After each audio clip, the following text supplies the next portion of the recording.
Hello, welcome to the live stream. Today is February 15th, 2017. My name is Dana, and this is our weekly live stream, question and answer, get together, hang out kind of thing. So, the topic, if you're new here, is really any question revolving around narcissistic abuse. So, kind of what it is, how it tends to go about happening and moving forward with life afterwards and healing from it and all of that. So there is no such thing as a bad question. All questions are warmly welcomed here. So please feel free to ask away. The chat can get a little overwhelming if you are new here. It can be really busy. So if I don't see your question, it's not you, it's me. So you might have to ask it a few times in order for me to actually see it. Okay, Lauren is here. Antonia, Diana, hello, welcome. Hey, Peace Pom Pom is here. Lucy, hello, Lucy is here. Lots of people are coming on. Very cool.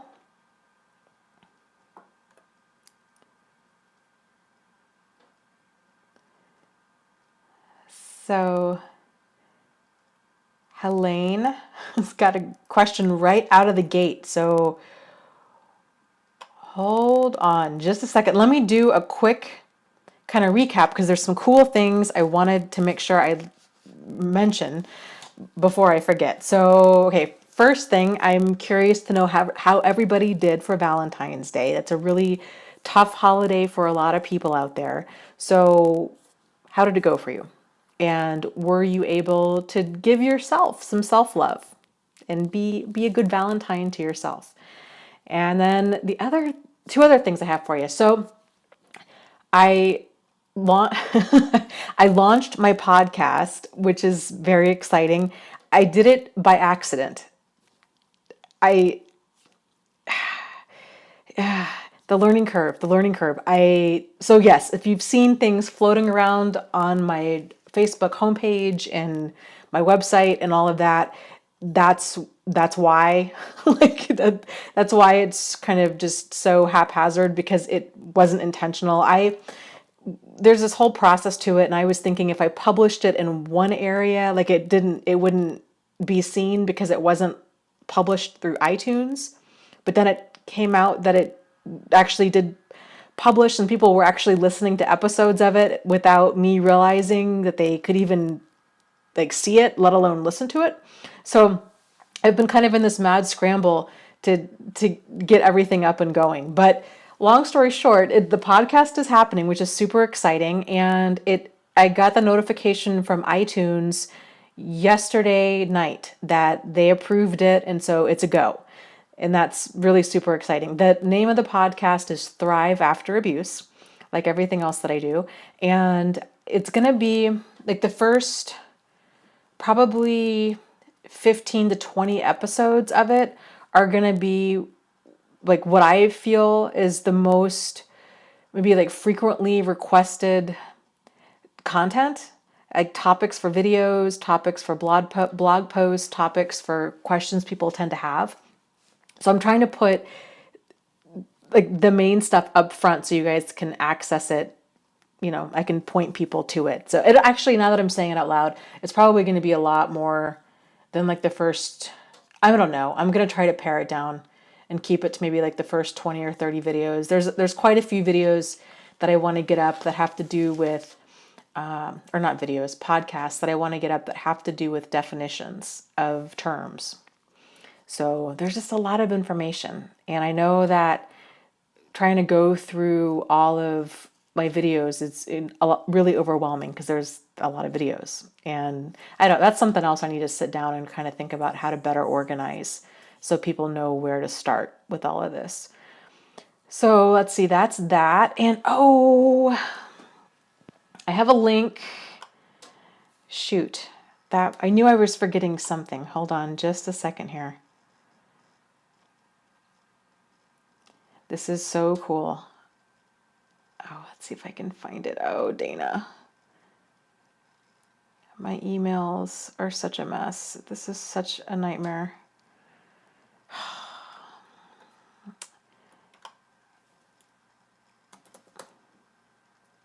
Okay, there it is.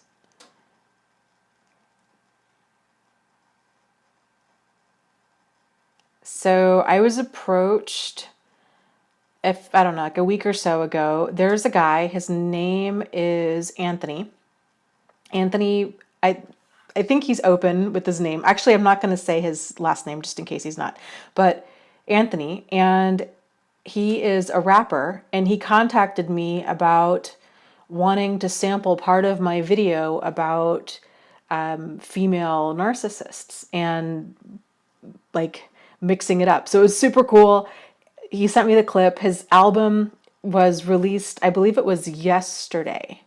So I have a link to the song that you guys can see it. The guy's got amazing talent and I'm super excited for him and I wish him all of the best. And I'm super flattered that my stuff's going to be out there and just all of it is just really, really cool. So when this live stream's over, I'll put a link down below in the description if anybody wants to check it out. Oh, hold on. No. Other things are happening here. Okay, what else? I was going to say, I had one more thing. Podcast, maybe I don't. Maybe it was those two things. Those two things are big enough. Super cool. So,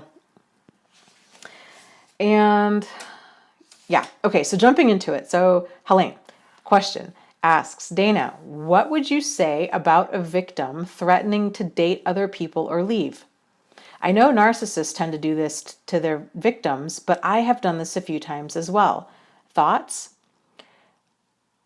Yeah, so if a person is in this relationship that they don't feel comfortable in, and especially if your partner is always triangulating you, always kind of like hinting or threatening to leave, where this, if you're in that kind of a relationship where you're not like securely attached to them, or you just don't feel comfortable, you don't feel safe and secure in the relationship, then it's really common for people, if they're wanting to stay in that, to try to somehow like settle the score or to keep their partner hooked in, to be like, it's sort of like this very dysfunctional way of like, show me how much you care. And so then there's that back and forth of like they're trying to triangulate and threatening to leave, and then the person that's on the receiving end of that, if they're not going to walk away from it, then they might be doing the same kinds of things too, to try to just show them,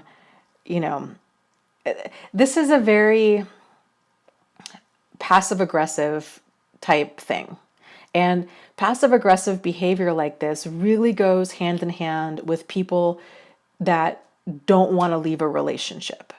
So, and I know the word is thrown around a lot and it's very emotionally charged, but more on kind of that, like the codependent side of things, where it's this feeling of, this relationship's not working for me. So instead of actually leaving, I'm going to continue to try to make this work. And because this stuff isn't taught, so many people, myself included, they often confuse like commitment with codependency. And so what happens is they get dragged through hell by their partner's behavior. And then the whole time, like they're trying to control the situation. And this is one of the ways that people tend to go about trying to control the situation.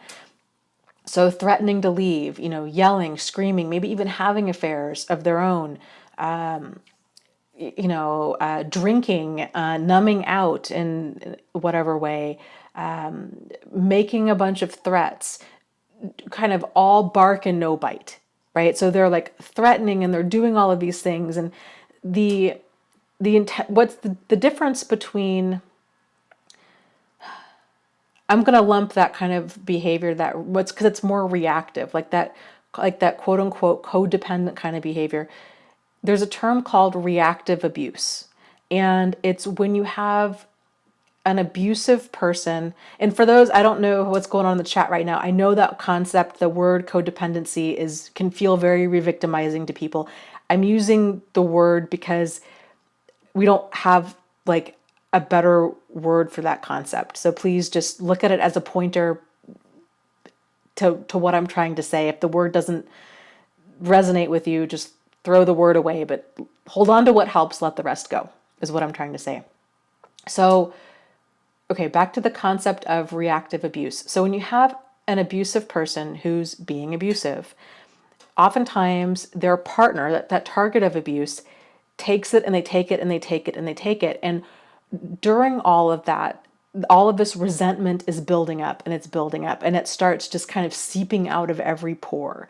And like I mentioned earlier, it comes across as yelling or screaming or cheating or drinking or drug use or, burning their dinner or, doing these kinds of things in order to try to control the situation. But the thing is, there is no control, there is no setting boundaries, there is no open, honest, sincere communication with an emotional manipulator because it's all about them. Like they're not trying to work towards a solution, they're just trying to get their way. And so if a person, and oftentimes it takes people years, if not decades, to fully see that, to realize this is the dynamic we're in, because it can be so confusing to sort out, is this a codependent dynamic or is this commitment? Because so much of how this stuff is sold in society is this idea of, through better or worse, I'm going to stick with this person and I'm not going to give up on them. So a lot of that's where like that true dysfunction really comes in, where you've got one person who doesn't care about their behavior, that narcissistic person, and then you have the other person who doesn't want to leave because they're getting generally they're getting some sort of need met. And I'm not saying that they're okay, like don't get me wrong, I'm not saying that they're somehow okay with how they're being treated, but these relationships, they often run really high highs and really low lows. And so when the good times are really good, it can be hard to walk away from that because that connection can feel so deep and so sincere when it's not, it's just manufactured. So, and of course, people are rarely 100% rotten. So even abusive people, they might have some redeeming qualities. They might have a great sense of humor. They might really sincerely enjoy some of the same things that you enjoy. So it can be hard. It's hard to walk away when we have a bond with somebody, whether it's a romantic partner or a friendship or even a work situation or kind of what have you. So a lot of what you're describing, it's that like I'm going to try to stay in this and I'll show them or I'll teach them. Or instead of the healthy approach would be, you know what, I'm not playing this game. I'm not going to be triangulated. I'm not going to go get dragged through hell. I'm actually just going to leave.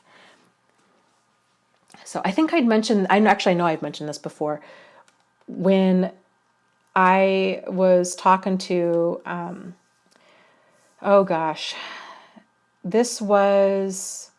it was a nurse practitioner and a psychiatric nurse practitioner. And this was several years ago, and I was in this relationship with this guy, and I'm like, I feel like this guy's got a lot of problematic behavior, and I couldn't tell. I'm like, is it me? Is it him? What's going on? And I was trying to explain to her everything that was happening. And to her, it was very clear because she wasn't emotionally invested in it, right? So she was telling me, she's like, Dana, you've seen this movie before. Like, you don't need to wait until the end to realize that you don't like this movie. And that was so profound for me because that had been my pattern before. I really had this like hyper inflated sense of loyalty.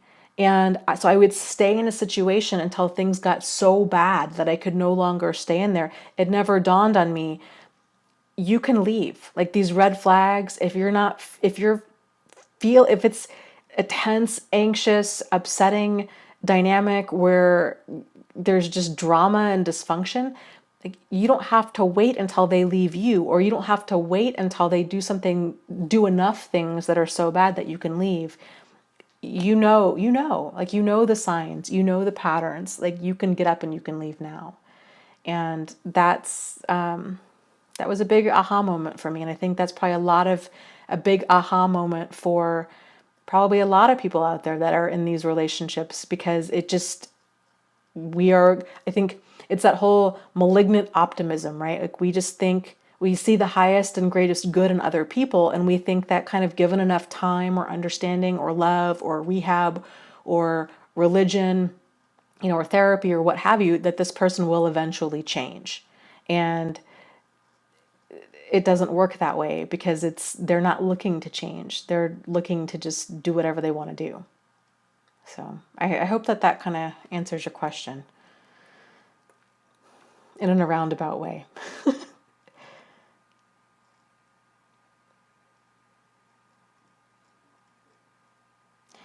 Okay, Danny says, my narcissist hoovered me back again. I so thought I would not get back this time, but the way he said sorry and cried and all, I couldn't say no. And now I regret. Why am I going through this? And Namal says, your date for the live stream is wrong. You are correct. It is now fixed. Thank you. Okay. So let's talk about that with hoovering. So there is this idea out there that narcissists never apologize, that narcissists never cry, that narcissists never admit wrongdoing, and that's incorrect. A really clever, a highly skilled manipulator will say or do anything that they need to say or do in order to get what they want. And so some hoovering attempts, they can cry, they can beg, they can plead. It's important to not confuse their intensity with sincerity. You've been around this mountain a few times. You know that they're not changing, right? They're just getting better at pulling you back in. And so to really see this behavior clearly, and you're like, okay, this is the pattern. And every time I don't go back, this person just escalates. It's more text messages, it's more emails, it's more intense emotion. The whole term emotional manipulator is so great because it so accurately describes them. Like, they manipulate other people's emotions. Fear, lust, anger, greed, sympathy is a big one for us. I need you. I'm so sad. How can you leave me now? I'm so sorry. I want to make us work. I will do whatever it takes. I will earn your trust back. They just can talk a great, great, great game, but they can promise the sun and the moon. They promise a fairy tale, but they deliver a nightmare. And it's so important that we not get caught up in any of our communication with them, because it's all smoke and mirrors. It's all smoke and mirrors. And it's hard to walk away from that, especially if we're still holding on to hope that things could be different, that maybe we're wrong, that maybe, this time they really have changed. But, this is deep-seated behavior. This stuff doesn't go away. They can reel it in, and they can really they can be on good behavior. They can do that. They can get better at hiding what they're up to. But true change, that takes time. That takes a huge level of insight and self-awareness, and a huge desire to continue to change. And the only way to really tell if a person's changed is looking at their consistent actions over a long period of time, not over an email or a few text messages or because they say so, right? It's trying to somehow, and this is the thing, like, to me, this is why it's not even worth it, because they get better at hiding their behavior. So they might even offer to live a life of total transparency, but they just get better at hiding it. So they might be like, you can totally go through my cell phone all you want. I've changed. But then the reality is they actually have a second cell phone. So our minds can't even begin. They're just so manipulative. Like, we can't even begin to try to outthink this, because it just doesn't ever end. And same thing even too, like with abusive behavior, even if they're not cheating or lying or siphoning funds or any of that stuff, if it's verbal or emotional abuse, again, that's deep-seated, a very like deeply problematic response to how they perceive the world. This is a very different mindset. It's a power and control mindset versus the mindset of cooperation and teamwork, which pretty much everybody else has. So you're talking about completely reprogramming a person's mindset who's generally not highly motivated to actually reprogram their mindset. And the thing is, a relationship, if there's no trust, there's no relationship. And so, they can promise all the right things. They can promise to go to therapy. They can even go to therapy. But going to therapy and actually doing the work in therapy are two very different things. And so they can say all the right things, but at the end of the day, if you're not, you're never going to know the truth, because they're such highly skilled manipulators. The odds of this being another level of manipulation is like really, really, really high. Most zebras don't change their stripes. So, to me, it's not worth becoming a nervous, anxious, paranoid, suspicious, jealous, unhinged mess, trying to figure out what they're really up to, and constantly being in a state of hypervigilance. Like, to me, that would not be worth my sanity. I understand why people continue to go back. That pull is so incredibly strong. It's hard to walk away from somebody who is pretending to be everything that you've ever needed or wanted. It's hard. It's hard to walk away from that, but it's all smoke and mirrors. It's all smoke and mirrors.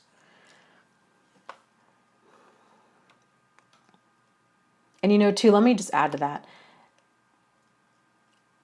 Most people, myself included, we have to experience enough pain in order to change what we're doing. Like, that's how change happens. Sometimes, so please, I guess what I'm saying is, please don't get down on yourself for reopening communication with this person.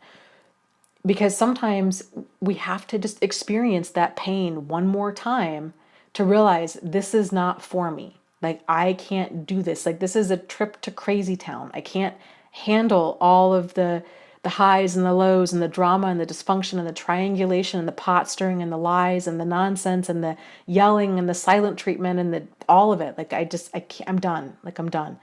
So sometimes it can actually be exactly what we need, in the fact of, yes, okay, this I learned my lesson. This is what happened. I had to go around this mountain a few times, like the rest of us, and and then you drive on. So it's how change with anybody happens. It's, alcoholics or addicts, oftentimes, it's the whole hitting rock bottom. They have to experience enough pain from their actions in order to realize what they're doing is not working. It's the same thing with distancing yourself from an emotional manipulator and cutting off contact. It's like, we have to hit that emotional rock bottom where things have to hurt bad enough that we're like, okay, you know what? I'm done. So something has got to give. I cannot keep doing this. This is just, they're not going to change. And so I need to change, because this is killing me. Like, I can't do this. So, okay. Oh, Evie's here. Hey. Kevin, hello. Tanya, hey. Tanya's a first timer. Welcome. Terry, Lauren, Namal, of course. Ginny.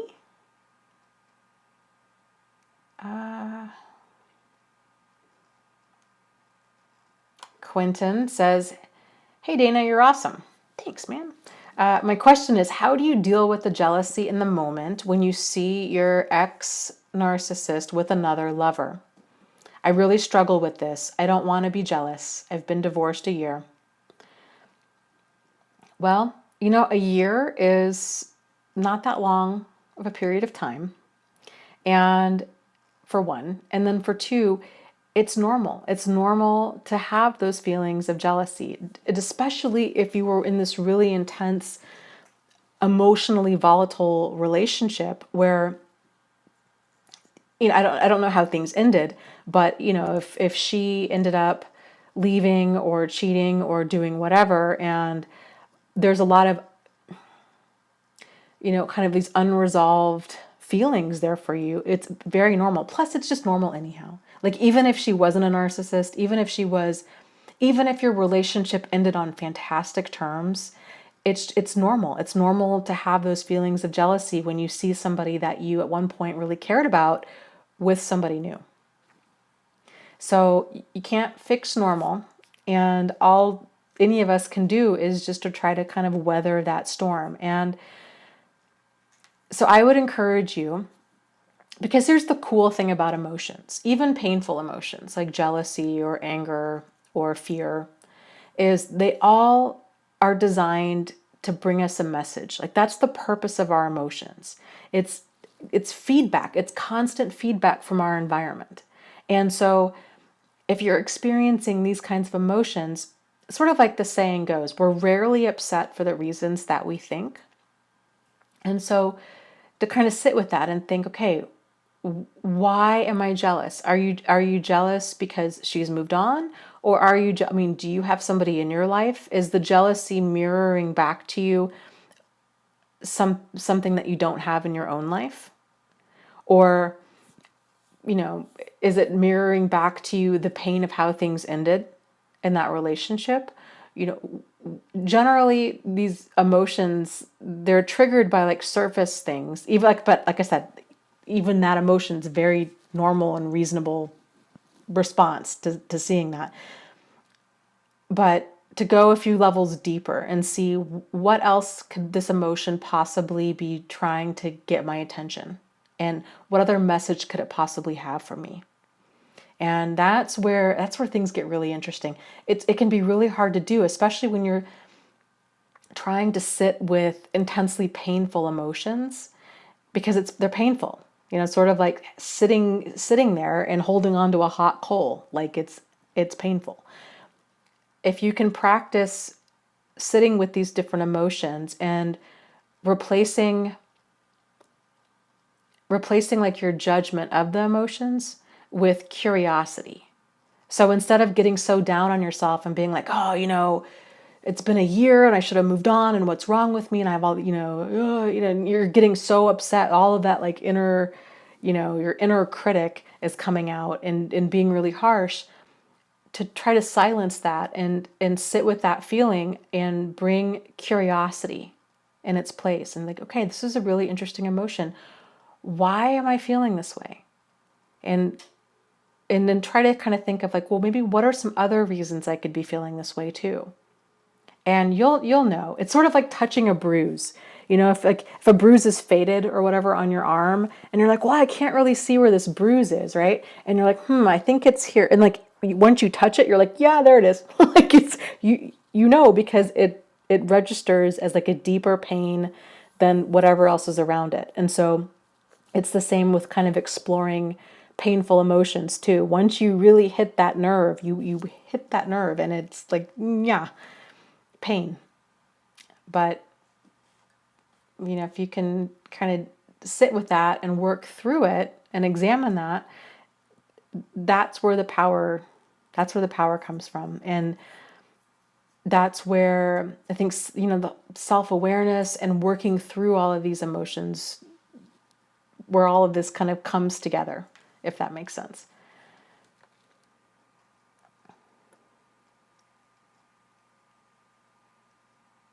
And then the TD, I am not saying this right, T Demoline? T Demoline says, hi Dana, I listen every week, but not always live. You are the best. And I love you and everything you do for all of us. It's my first time commenting. I hope it works. Hi, everyone. So you are so welcome. And thank you for the kind words. That's awesome. And welcome. Yeah, just welcome. And yes, your comments are working. And the T Demeline also says, I love the idea for a podcast.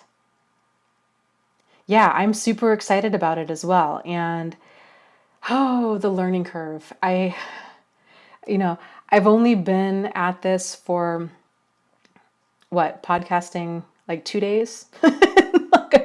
I feel like I've already learned like 5 to 7 pretty major things. It's so funny. It's just like anything else in life, it's sort of like, it's like reading how to run a marathon versus actually running a marathon. And you kind of think you know what you're getting into, but you don't until you start doing it. And that's how it's been with podcasting. And Ryan Liberty, I don't know if he's here tonight or not, but he's been helping me with all of this stuff, and he's so cute. He just has the best attitude ever. And he was saying, he's like, Dana, oh, it's going to be great. It's going to be an adventure. And I kept telling him, because I'm like, oh, Ryan, do you understand my experience with technology? Like it's not so much of an adventure. It feels like walking through a haunted house. Like there's just all these things that go wrong and jump out at you, and it's just terrifying. But I'm trying to embrace his attitude of it's an adventure, and we're gonna laugh about it, in a month from now. We're gonna laugh about it tomorrow, and we're gonna continue to just laugh about it because, I've already done so many things wrong. It's hilarious to me that I accidentally launched my podcast before I even realized that how does it even happen? Like, I don't know. So yeah, we're just going to roll with it. But the goal for the show is to release this is going to sound very ambitious, but to release a podcast episode every single day. So we already have a lot of episodes kind of in the pipeline, and then we're going to be scheduling them out. And it's just, like I said, it's going to be the videos that a lot of people in the community, as far as like YouTube stats and feedback and stuff I've gotten from people that'll say like, oh, I really, this was a great video. Thank you so much. Or this is why this helped. And so that helps me because I'm like so close to this content. I am in this every day. So what I think is valuable versus what somebody else might find is valuable are probably two very different things. So my goal is to get the content to the front of the line that you guys think, yeah, this was this conversation or the way somebody asked this one question that really just resonated with me. As always, if there's any feedback or ideas, please, or criticism, I'm open to all of it. Just any and all feedback is warmly welcomed. So just comment somehow. You can email me, or you can comment down below in the live stream, or I don't know if you can comment on a podcast or not, but I do definitely take feedback to heart. Lauren says, yes, both narcissists in my life texted me Happy Valentine's Day, which was weird and brought down the mood. Yeah, it's not weird, and it was designed to bring down the mood. So they are emotional manipulators, and they manipulate emotions for the main purpose of actually, like, quote unquote, getting supply. So generally that source of supply is something that makes them feel significant. And what a great way to feel significant than to kind of poke at somebody, knowing they know you're they're the last person that you would want to hear from, right? So and that's how those Hoovers oftentimes work, especially the ones around holidays or birthdays. So it's not something that I necessarily, I don't want you guys to worry about anything, because worry doesn't help anything. But realizing that this is emotional manipulators manipulate emotions. They oftentimes hoover around. This can go on for years, if not decades. And This is why it's really helpful to just go no contact, block them across the board, set up their emails to go directly to spam, block them on Instagram, block them on Facebook, create a different account if you need to. If you're getting phone calls or text messages from weird numbers or Facebook messages from weird people, if it gives you peace of mind to change your number or to put up a fake Facebook account, do what you need to do in order to guard your safety and sanity. And realize this is something that they do. And so if and when they do try to reopen contact, or you get some sort of text that just says Happy Valentine's Day, that you're not so emotionally knocked off guard. So this goes back to anticipation. Anticipating. This is their personality. This is what they do. This is how they are. I'm going to anticipate this. I can only control what I can control, right? Which is us. Like, we can't really control them. So, blocking them across the board, anticipating their behavior. And so when it does happen, you're not so emotionally knocked off center. And then now, because you have a plan in place, like, okay, if and when this does happen, like, I'm not going to be shocked by it. I'm going to just tell myself, yeah, this is who they are. This is what they do. So you're not caught up in like, you're not caught up in like feeling bad or feelings of nostalgia or cognitive dissonance. Like, well, maybe they're not that bad. Maybe this could work. Maybe we could be friends. Like, none of that even starts bubbling up. You're like, yeah, this is who they are. This is what they do. Delete. And then you drive on, you refocus your energy on having a great day and seeing their behavior for the level of like immaturity and ridiculousness that it really, really, truly is.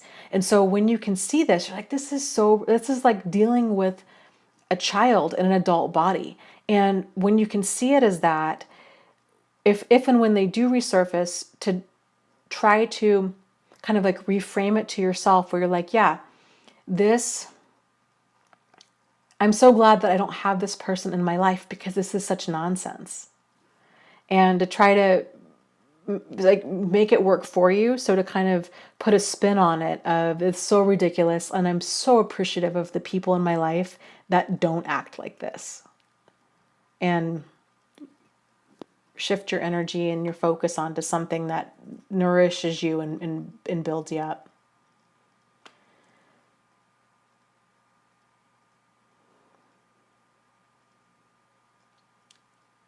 Let's see. Oh yes, M. Olson. Thank you. She says, are you planning on doing or making any more videos on your codependency series? I really enjoyed those and they are very helpful. Yes, I am. I am planning on doing that. I need to find the time. So, but we're going to talk about some of these topics tonight. There's quite a few questions.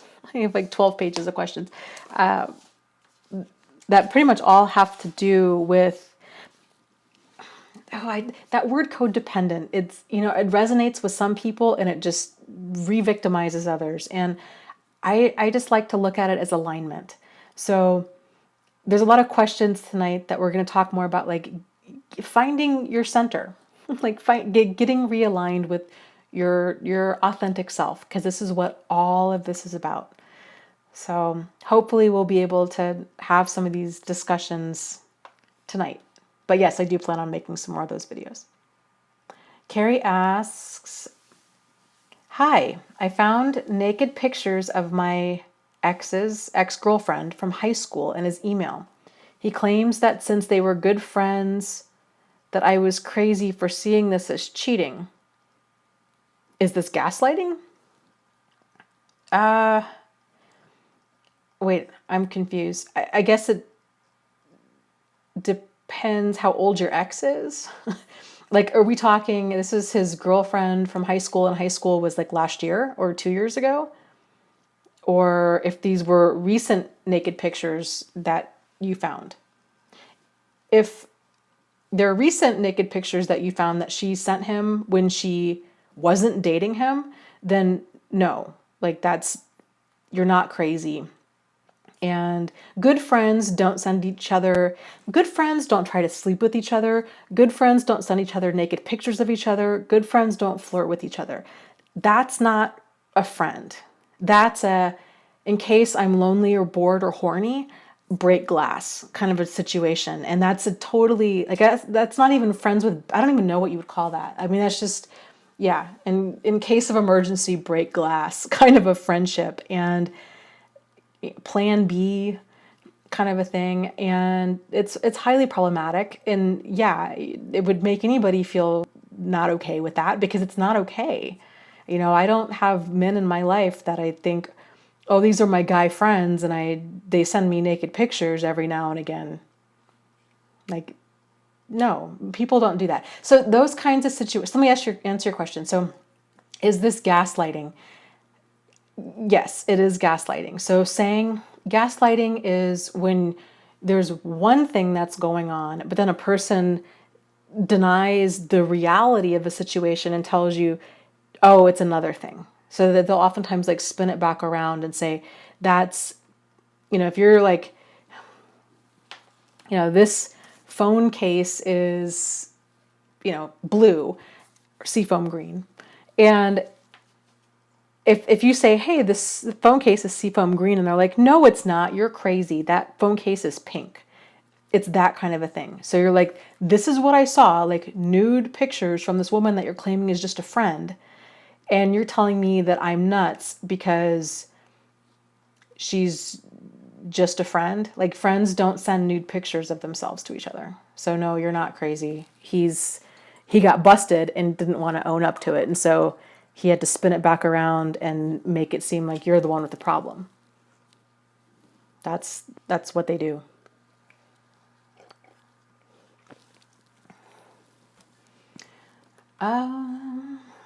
Scroll down. Christopher is here. Says, see PTSD love from the dead of the night in Sweden. So welcome. Hello.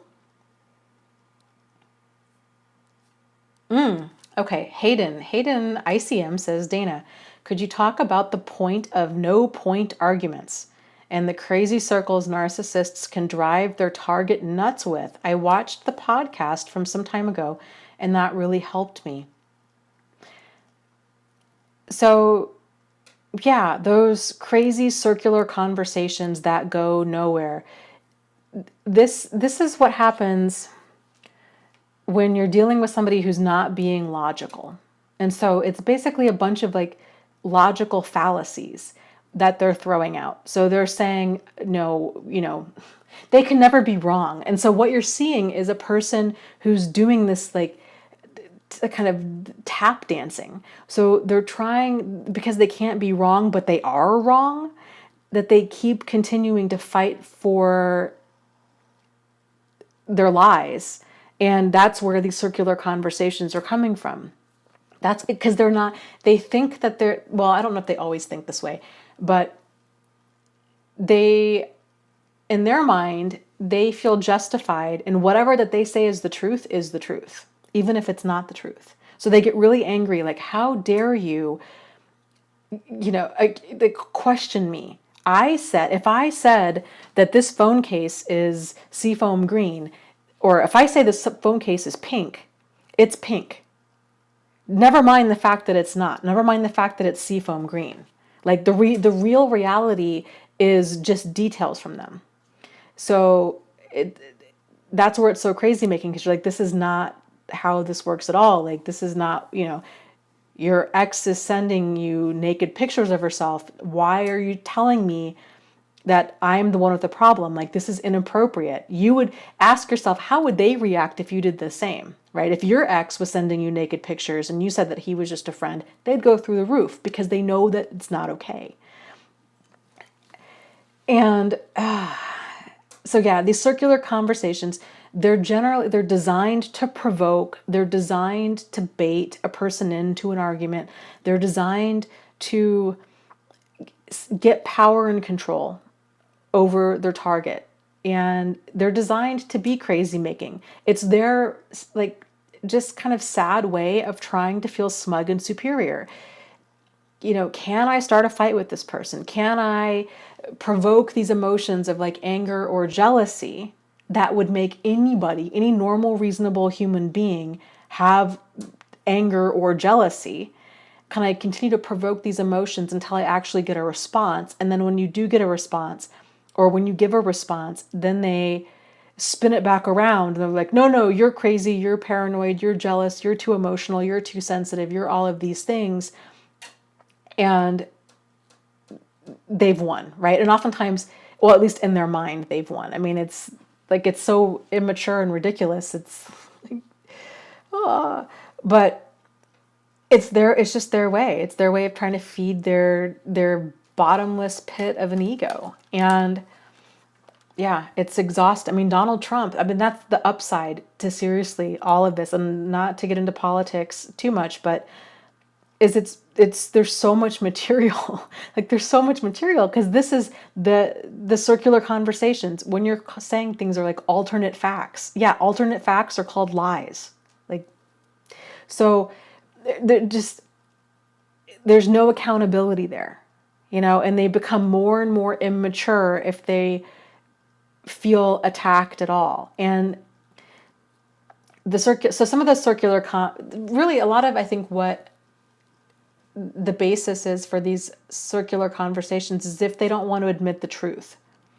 So if they're challenged or confronted, and especially if they know they're wrong, like if they know they've been cheating, then they get really angry and defensive, and then they spin things around. And if you're interested in kind of learning more about logical fallacies, do a Google search for logical fallacies, and then there's a whole list of them. Like ad hominem, or straw man, or red herring, or there's it's interesting stuff. There's just a whole bunch of them. And once you familiarize yourself with the different logical fallacies, and that's maybe in a whole other video I should do. Once you familiarize yourself with that, it's interesting because you can start slowing things down if you can detach emotionally enough from being baited into that situation. You can see the logical fallacies in motion, and then that makes it a lot easier to detach, because you're like, I'm trying to be logical with an illogical person. And oftentimes worse, you're trying to be logical with an illogical person who thinks that they're incredibly logical. Like that's where things get really weird, is they think that they're so smart and they're so logical and they're so rational, and they're not at all. It's just weird, weird, weird.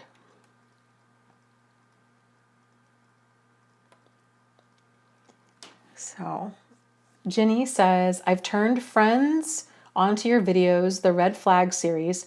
They're dating. Dana, you've so helped one not repeat history with narcissists. I'm so glad. Yeah, once you see it, you see it. And granted, it does take some practice, because they all come across in different ways. Like some love bomb more, and some don't. But once you familiarize yourself with what, like, emotional abuse, how the different ways it goes down, same with verbal abuse, and how it feels. This is more important to me, is for you guys to turn inward and pay attention to how you feel. So you know the feeling when something's off.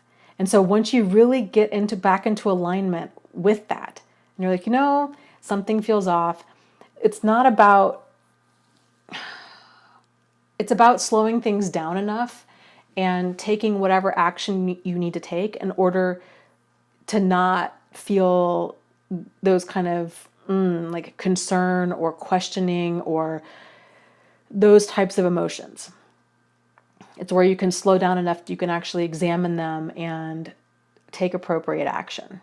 So again, like, this stuff is not taught. And so many of us, probably all of us, frankly, in this time and place, maybe the next generation will be more in tune with things, but we weren't taught about this. We weren't taught about how to pay attention to our instincts about people or situations. If anything, we were taught the exact opposite, that, we needed to doubt, we'd go with the flow, and we had to trust other people, and just all kinds of garbage that we've been fed.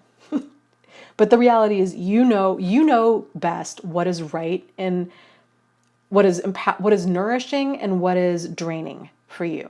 And that's such an individual thing. And so it's so important to learn the cues that you're giving yourself, right? That come from within you, of when something's empowering you, like paying attention to how you feel. How does it feel when a situation feels right to you? How do you feel when you're around a good friend? How do you feel when you're around, I don't know, an upsetting news story? Or how do you feel when you're around a problematic neighbor? And not second guessing yourself, and not necessarily, you don't even need to judge your feelings. Just realize, okay, I'm feeling confused. I'm feeling a little bit off right now. And not making it into this whole big thing of like, what if it's me? What if it's all of these unresolved issues? What if, which is easy to do, especially after a relationship with an emotional manipulator. But slowing things down and replacing, like adding in curiosity to the mix. Like, why does this certain thing make me feel really excited and give me clarity and really give me energy? And why does being around this other person, why do I feel so drained and so tired and so frustrated or so exhausted? And realizing that it's not normal. It's not normal or healthy to be around people or situations that make you feel drained and exhausted and irritated and angry and resentful. Those are all signs and signals that something's off and that you're out of alignment for you. And then to also turn inward and figure out, okay, well then what does that mean? Like, what do I need to do? What steps do I need to take in order to bring myself back into alignment to where I don't feel resentful or confused or angry or, fearful or any of these things? And sometimes if you can catch those feelings early enough, because it always starts off with confusion, if you can catch those feelings early enough, then you can take corrective action to kind of get things back into alignment. And then your life's really going to work, because now you're just cooking. Like you're moving up forward on all cylinders. You're paying attention to your emotions, you're taking appropriate action, you're slowing things down, you're just across the board. So, okay. Let me scroll down here.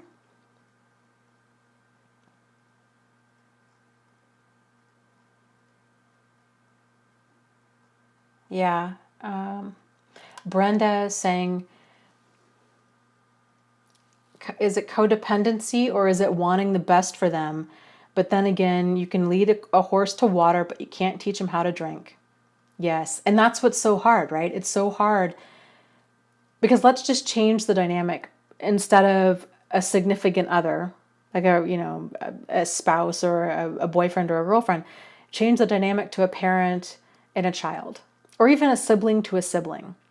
Let's do that. So sibling to sibling. So if I saw that my brother had a problem with alcohol or with drugs or with anything, with maybe an eating disorder or something else, and if I really wanted the best for him, it's hard because you're like, I would find myself probably wanting to jump in, to rescue him, to bail him out of jail, to do all of these things in order to kind of not have him suffer consequences because I care. And it's really hard to watch a loved one experience pain. It's hard to watch somebody continue to trip and fall and realize they have to learn. And I can't continue to enable them and enable their bad behavior.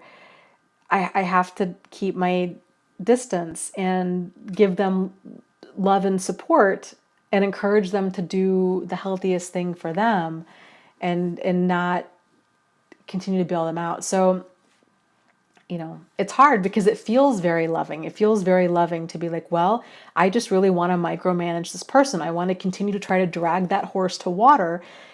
Come on, horse, like, just given enough communication and therapy and love and understanding and rehab and religion and all of these things, that eventually this horse is going to want to drink water. And then the horse is like, I'm not interested in drinking water.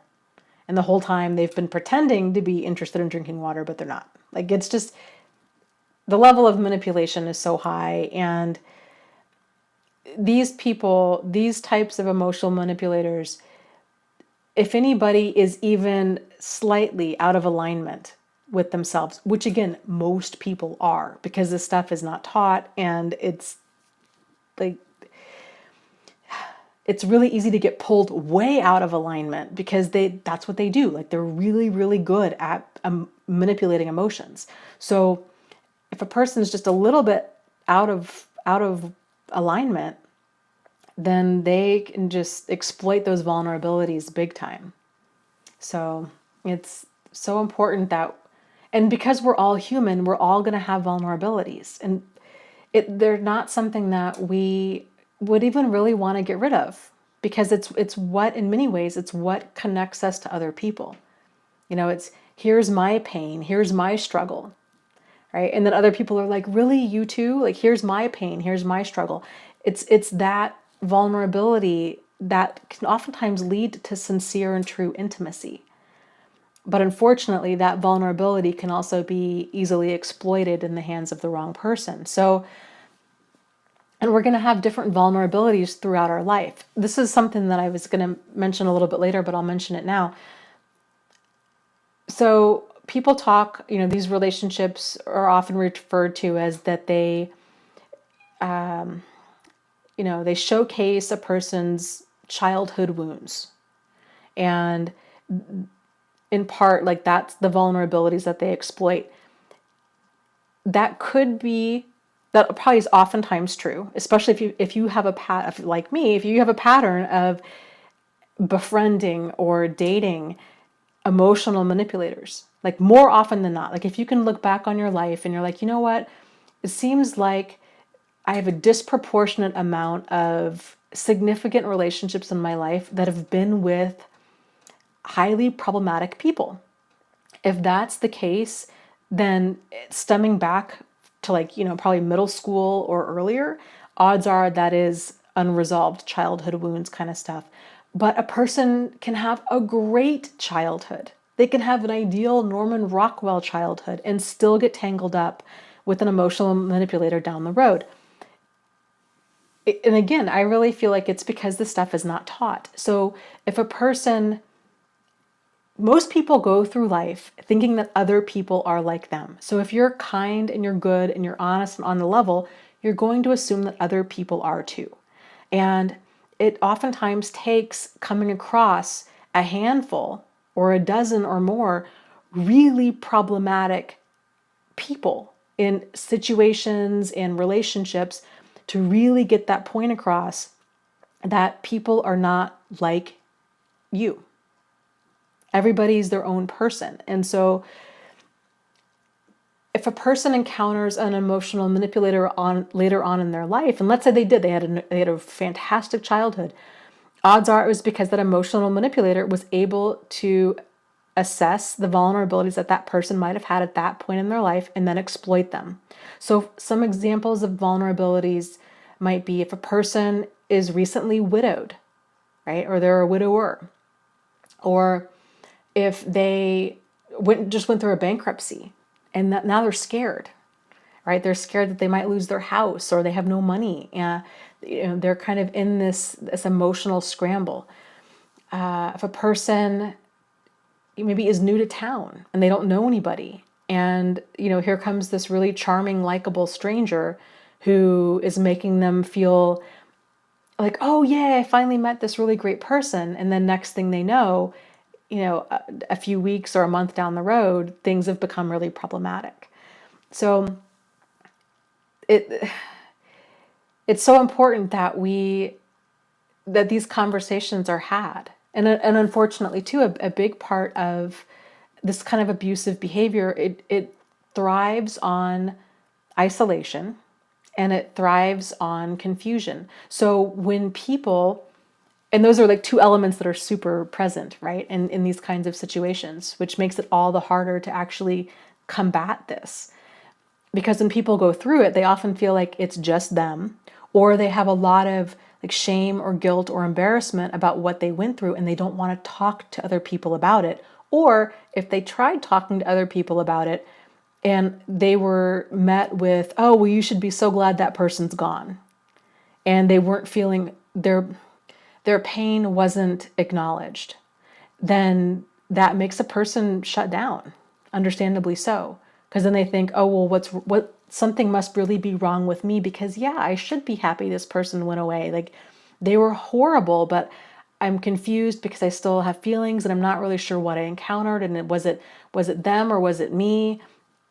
So there's that confusion and then there's that added isolation of friends and family and sometimes therapists not understanding what a person went through. So lots of different elements at play. Hey, Sunflower 2 is here. Welcome.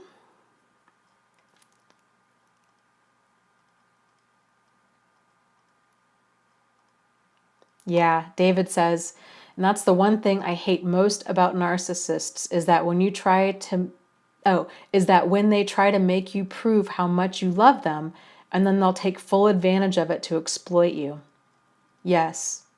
There was a saying I read a while back that I really liked, and it says something like with a narcissist, they will demand that you make them your everything while they'll make you their nothing.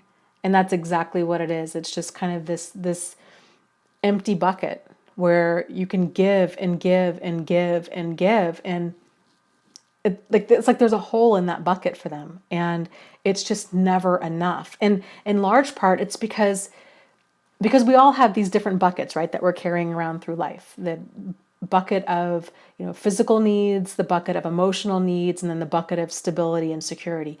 If these buckets aren't filled, and more importantly, if we don't learn how to fill them as adults, or even really as teenagers, then we're always going to be looking to other people to fill them for us. And so that's really what it is with narcissists, is it's that bucket is just bone dry and they rely on other people in order, they use and abuse and exploit other people in order to get those needs met, especially that need of like significance, those emotional needs of like significance. And it's very destructive way for them to get those needs met.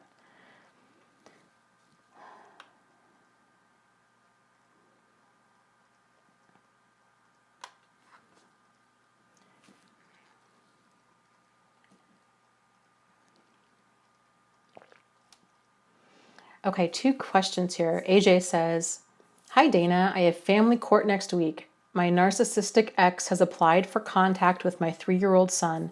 How do I explain to a judge why I stayed with a man who abused me and my children for 3 years? Any advice? Please help.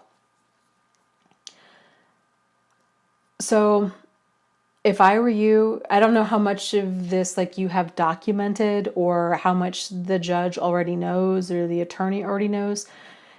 Judges, by and large, are really big fans of accountability. So even though you have to kind of play the game. So you are not responsible for what happened to you. Okay. You were highly manipulated the whole time. You were manipulated into being dragged through hell. So this is not your fault. Okay. If I were to get in front of a judge, I would say something along the lines of, it took me 3 years to fully see the situation clearly. This person had really abusive behavior. I didn't see it as abuse at the time. I truly believed him when he was saying that it was all my fault for the way he treated me. And, and then I would explain like this, and if the judge even asks this, right? So I would say this was my wake up call, that this was indeed problematic. And this is when I knew I had to leave. And I would say, I felt like I was lost in a fog.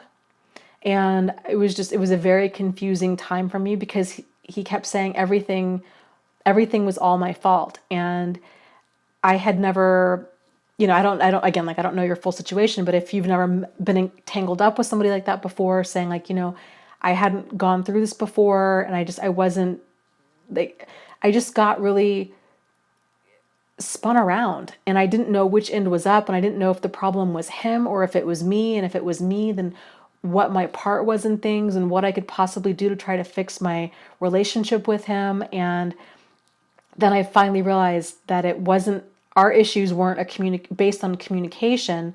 Our issues were based on his need for power and control. And once I realized that was the core of all of this abusive behavior, that's when I realized I couldn't make things work, and I had to distance myself.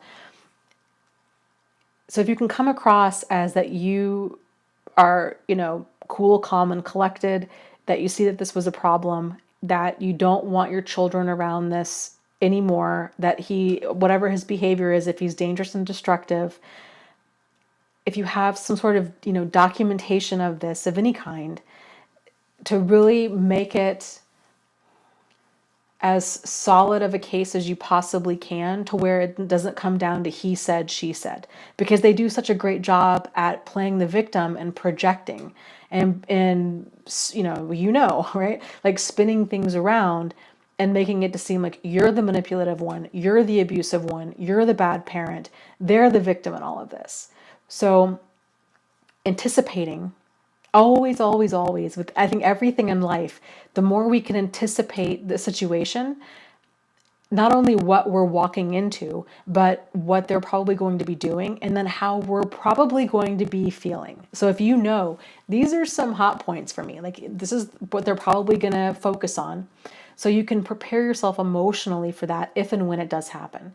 The more you can prepare yourself emotionally and kind of thinking things through, like some of the questions the judge might ask, some of the because emotional manipulators are going to try to manipulate your emotions. He's going to try to get you on what in the poker world they call tilt. So he's going to try to throw you off keel emotionally. You know your buttons best. Actually, he knows them better than you do. But if he tends to kind of focus on the same ones, prepare yourself ahead of time for him to focus on those buttons when you walk in the door, and focus on think through, like, what is your response going to be to that? And then also, when you leave court, taking really during all of this, like tripling up on your self-care, realizing this is probably going to be a stressful day for you. So if that means that you can take the rest of the day off work, if that means that you could take an extra hour even after court is over, and to go out for a drink with a friend, or to go for a walk in a park, or to go get lost in a good movie, or to take a hot bath, or whatever being extra good to yourself during all of this looks like. Take time to do that, because it's important. It's important. Trying to get untangled from an emotional manipulator, it's a lot like stepping in gum, and it takes a while to get it fully off your shoe. And especially if you have children with them, it can really wear a person down, and it can be exhausting. And so it's important that you treat this like a marathon and not a sprint. And so that you're preparing yourself emotionally and you're pacing yourself to handle this, and to think about, okay, this is what it is. And I'm going to handle this the very best I can, knowing that I don't have control over him. I don't have control over the judge. All I can do is just try to pace myself and do what I need to do in order to stay safe and sane as best as possible, and to get through this. Okay, let's see. And Brittany says, Hey Dana, can they love bomb? Oh, yeah, okay. Hey Dana, can they love bomb without flattery? He never complimented me on my looks or anything during the beginning of the relationship, but he was big on constant communication and wanting my time though. Yes, so, and thank you for bringing that up. Yes, so that love bombing part of it all, it normally tends to go with constant affection, constant communication, constant compliments. Like that tends to be how that whirlwind romance or friendship or business deal or what have you, that whirlwind starts picking up. And the number one tool that abusive people have is isolation. And so that's what makes those whirlwind situations so problematic, even if they're not an emotional manipulator. Even generally, it's never good. It's never good to get swept off your feet in general, because then a person's not thinking clearly. When things move fast, like it's really important that you always control the pace of everything that you're in, and realize and be okay enough with walking away from something.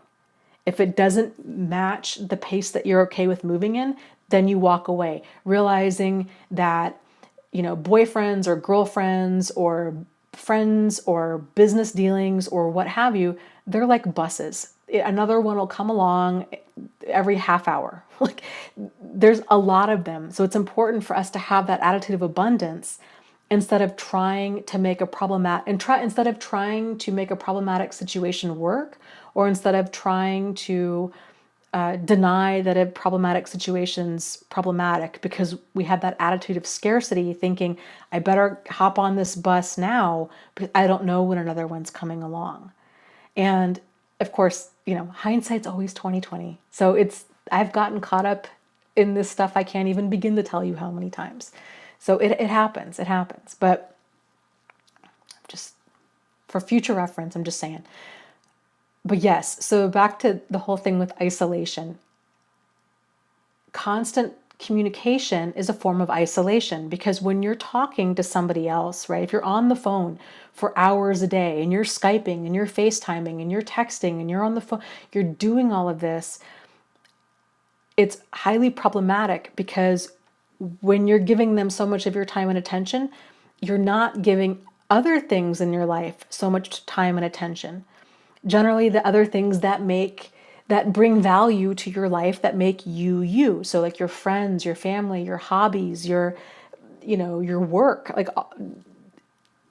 your life. And so that's what emotional manipulators do. And so they very quickly kind of move in. And because that constant communication, and especially if it's paired with constant compliments, that can be so enticing and intoxicating, where you're like, oh my goodness, we just have the best conversations, and this person's so intelligent, and I feel like and it's just that level of intensity where it creates this feeling of like, I feel like I've met my soulmate. And it can happen very, very quickly. And this is how emotional manipulators, it's not just a significant other. So it can happen as a friendship. It can happen as, a family member, or like a business dealing. They tend to move really fast, and they tend to not respect boundaries. And so if you're saying, hey, you know what? I can't talk for 6 hours today, or 3 hours, or however long. Like I've got to go to work, or I've got to go to the gym, or I'm going to go out for a drink with a friend, or I'm going to do whatever. They generally are not okay with that. And so because this stuff is not taught, it's a lot of people tend to confuse that controlling behavior with caring, because it's that confusing that intensity with sincerity. And so they think, oh, this person, they want to spend all their time with me, and we just click so well, and this is what love must be. This level of intensity right out of the gate, this whirlwind situation. And then you're probably finding yourself wanting to spend all your time with them, not wanting to spend time with friends and family. It's how cults go about it. It's come over to this meeting. Like we're going to have all of these meetings for hours and hours or a whole weekend. And then things just really start escalating. And then you kind of throw into the mix like some really bizarre behavior that they continue to justify. And and then like when you're starting to experience this, you're like, I think this is a problem. And they're like, no, we're all going to catch the next UFO. I mean, then it just like gets so weird. But all of these, any type of problematic situation like this, when you've got an emotional manipulator at the helm, it's just kind of that gradual descent into madness. So a person, people don't join a cult thinking that they're joining a cult, right? Like people don't get into an abusive relationship thinking that they're getting into an abusive relationship. It always starts off with, I have found the most amazing group of people, or I found the most amazing person, or I found the most amazing business partner.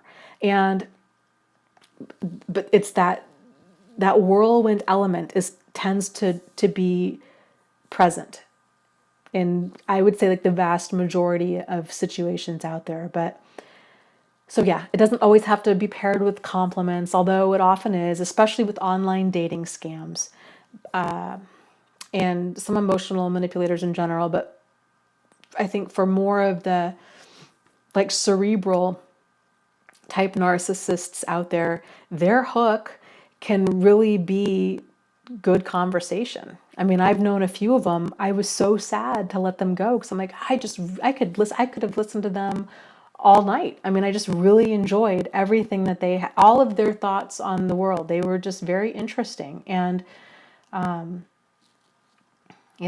but I have other friends that are just as interesting that don't come with all of the drama and dysfunction. And so, now it's like, okay, like there's other people out there that are really interesting and enjoyable to be around that don't have that like Dr. Jekyll, Mr. Hyde kind of stuff going on, that don't come with just all of that. So if that helps. Okay, let me scroll down here. Yeah, Cecilia, hello. Cecilia says, it was so difficult to walk away from the friendship I thought I had with my ex, but in the end, it was the best thing for me to find something real. It is. I hear ya. It's so hard. I dated a guy in high school, and I broke up with him because he was like drama. And I didn't have the words for it at the time, but it was triangulating. It was constantly being triangulated. And I'm not a jealous person. So it took me, actually, I don't even know if I just thought it was drama. Like I was like, this is, why do you keep talking about like your ex-girlfriend or this other girl? Like, I don't care. Like, I'm with you. Like, I don't get it. It just didn't, it's kind of funny, like thinking back as to all of the effort that he kept making to try to continually provoke jealousy in me. And it just kept going like right. I just wasn't catching it. Like it was just going right over my head. But, fast forward, we lost touch. We were friends. We dated. That didn't work out. We became friends again, like acquaintances, and we would talk periodically. And I really enjoyed his company. And then we both, I got married and he got married, and then I got divorced, and and every now and again he'd resurface. And so, fast forward 20 years, and he'd periodically contact me out of the blue. And again, it's kind of funny to me now, but like I just didn't get it. I didn't see the triangulation for what it was. I knew how I felt though. After every single conversation, I'd feel frustrated. I felt like I was having to rehash every single conversation to figure out, how did this get off the rails like this? Why am I feeling defensive? Like what?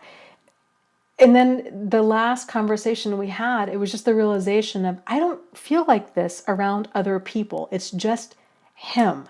And it's like, I just felt like he was constantly trying to bait me into arguments. Like I could even agree with him, I wish I could give better specifics, because it was all so like nothing really that I could point to. And I mean, I could probably point to it now if I had like the text history of it all.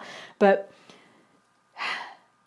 like he would say something like, I don't know, it sure was hot out today. And I would say like, yeah, it really was.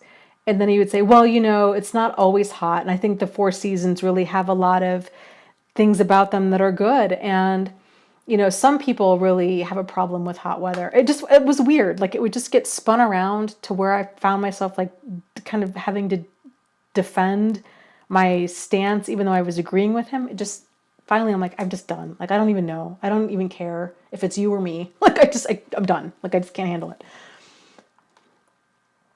Yeah, because for me, I realized like this is not a friendship. Like I enjoy his conversation when things are good, but when things get off the rails, I get so frustrated that the frustration outweighs any like benefit of being friends with this person. So that's when I threw up my hands and walked away and went no contact.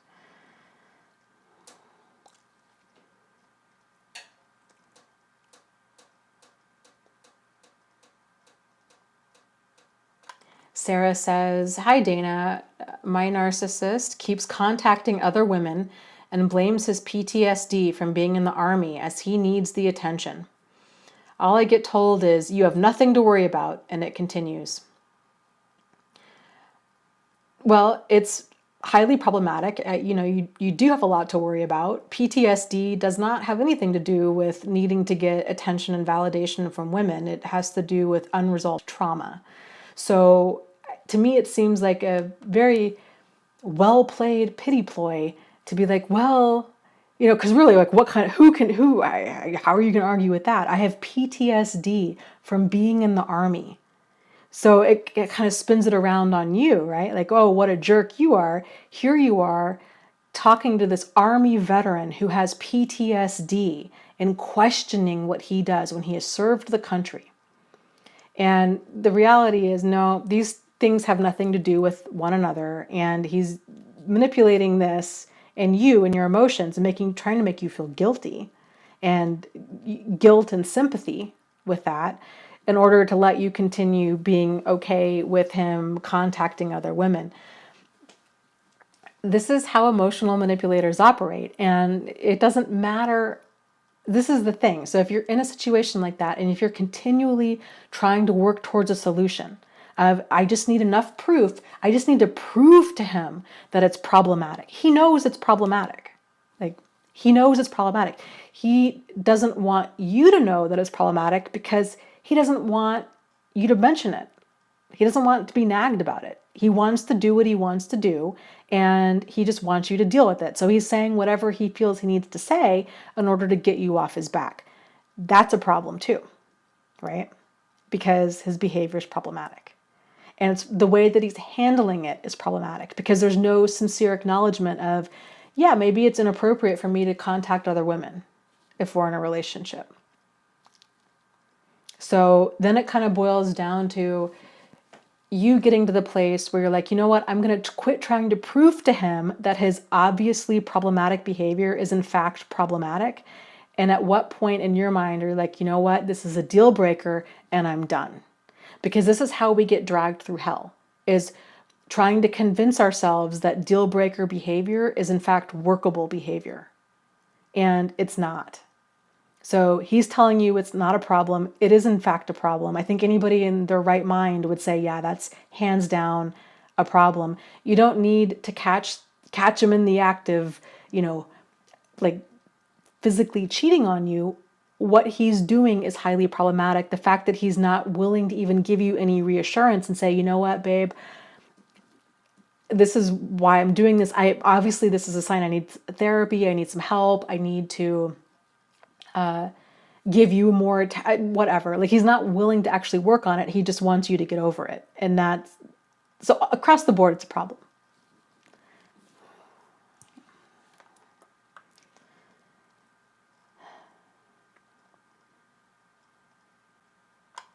Yeah. Ginny was saying, she told the judge, she said, I told the judge I was in therapy. I was a recovering codependent with a narcissistic mother, that abuse felt normal. But I woke up when my kids were being abused. That was my last straw, is that I got 100% custody. Yep, I like that. and talk about seeing things clearly, and just, yeah, telling your truth to the best of your ability. And it's hard, and it can feel very, I'm sure, very re-victimizing to feel like you have to justify as to how and why you were in an abusive relationship. But the challenge, like the struggle and all of this, is people don't get it. Like, they don't get it unless they've been in it. And even then, if it's been a while since they've been in it, it's like they kind of develop this abuse amnesia and they forget so much of it. So it's just it's difficult.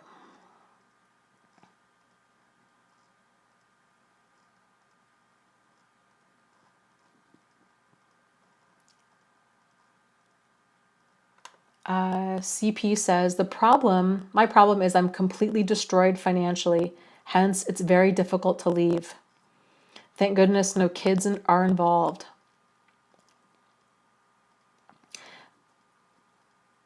Yeah, well,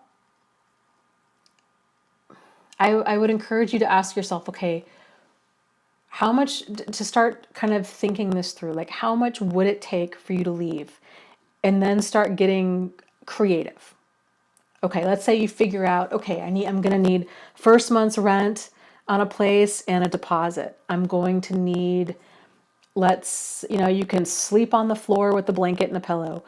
You can, everything else can be figured out. It really can. But figuring out, okay, how much money do I need to have in order to make the jump? And then asking yourself, okay, can I take out a credit card? Can I take out some sort of personal loan from the bank? Can I take out a loan against my car? Can I get a loan from a family member? Can I get a loan from a friend? Can I get, do you have maybe let's say you figure out it's going to take, I don't know, $1,000 for you to actually be able to move out. If you can't borrow $1,000 from one person, can you borrow $200 from 5 different people? Can you sell some jewelry? Like, really getting creative. Can you set up a GoFundMe campaign?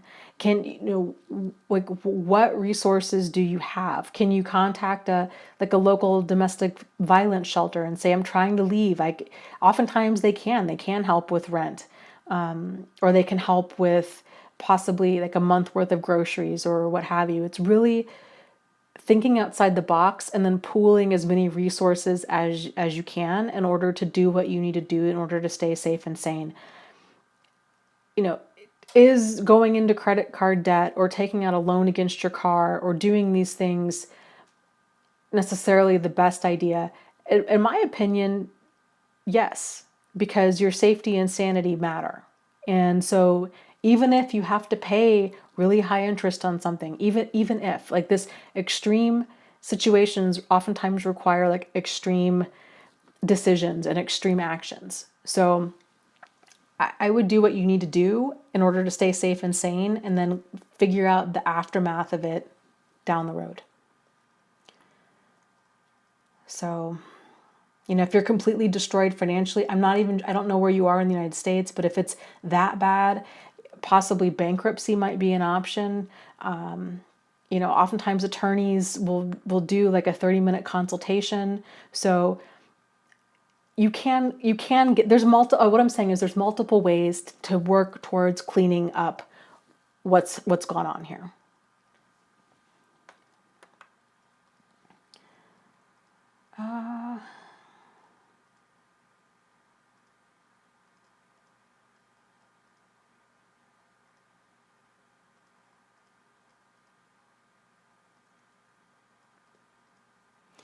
Shara says, my narcissist showered me with gifts this Valentine's Day.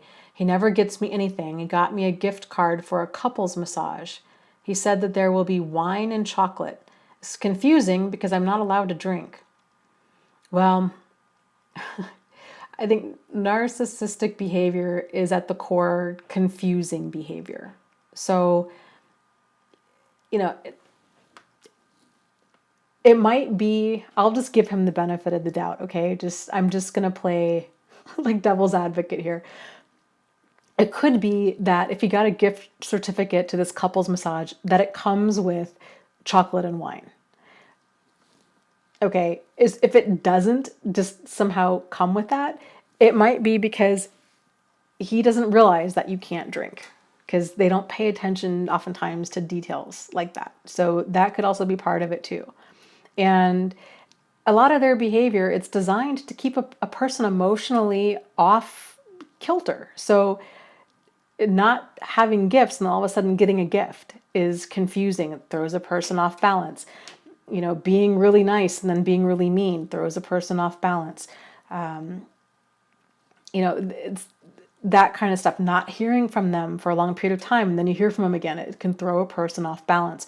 But the more you can start anticipating, this is what they do. They throw people off balance. They throw people off of emotional balance.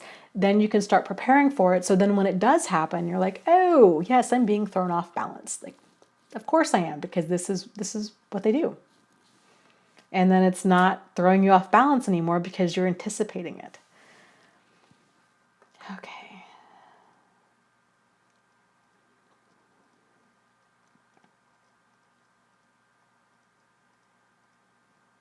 000 says, Dana, think about the scene in Child's Play when Chucky is trapped in the fireplace and starts pleading.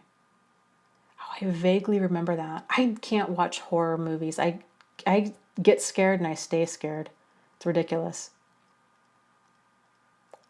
So if anybody's seen the movie, let me know. Actually, maybe I'll watch a clip. Maybe I'll see if I can find that clip so I can watch it, so I can see what you're talking about. He's a good example of actually that character. From what I remember, like I don't think I ever watched the whole movie all the way through, but I remember seeing parts of it. He was highly manipulative. He was like a serial killer or something, right? And then he came back into like the body of that creepy doll. And yeah, if I remember correctly, and it was just, yeah, I'm gonna check out some scenes from that movie, because yes, I think you're describing a lot of what we're talking about here.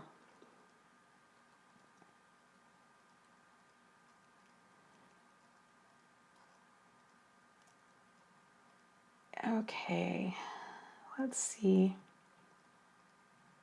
Okay, Katie, great question. She says, how do you stop feeling cursed? I feel like my only options are to die alone or live with an abuser, since that's all I can attract. I actually had a very similar question emailed to me that I'm going to get to here in just a little bit. Gosh, time just flies in all of this. So, excuse me. So people tend to chalk up, if we're not linking up the correct cause and effect to something, then most people tend to jump to superstition, because it feels like that. And I'm not saying that you mean being cursed literally, although I get it. I can feel very much like that. But if a person's not linking up the correct cause and effect to something, it feels like maybe I'm cursed, maybe I'm a magnet, I don't understand what's going on, because these people keep resurfacing in your life. Very, very common. I think if anything, it's uncommon for a person to only have like one narcissistic person in their life. And if they do have one, that tends to kick off a chain of multiple ones that tend to get worse and worse over time. So when people are feeling like they're cursed, it's generally because because they have some sort of vulnerability that they aren't aware of, that is continued to be exploited time and time and time again, and in many different ways, probably by many different people. And so it can feel like, really, like, how does this keep happening to me? Because if you're not aware of that vulnerability, then this is going to keep happening, because they're going to keep exploiting this. Once you're aware of that vulnerability, and it takes practice, because it's learning. It's learning a different way of relating to other people and reacting to people and processing information. It takes practice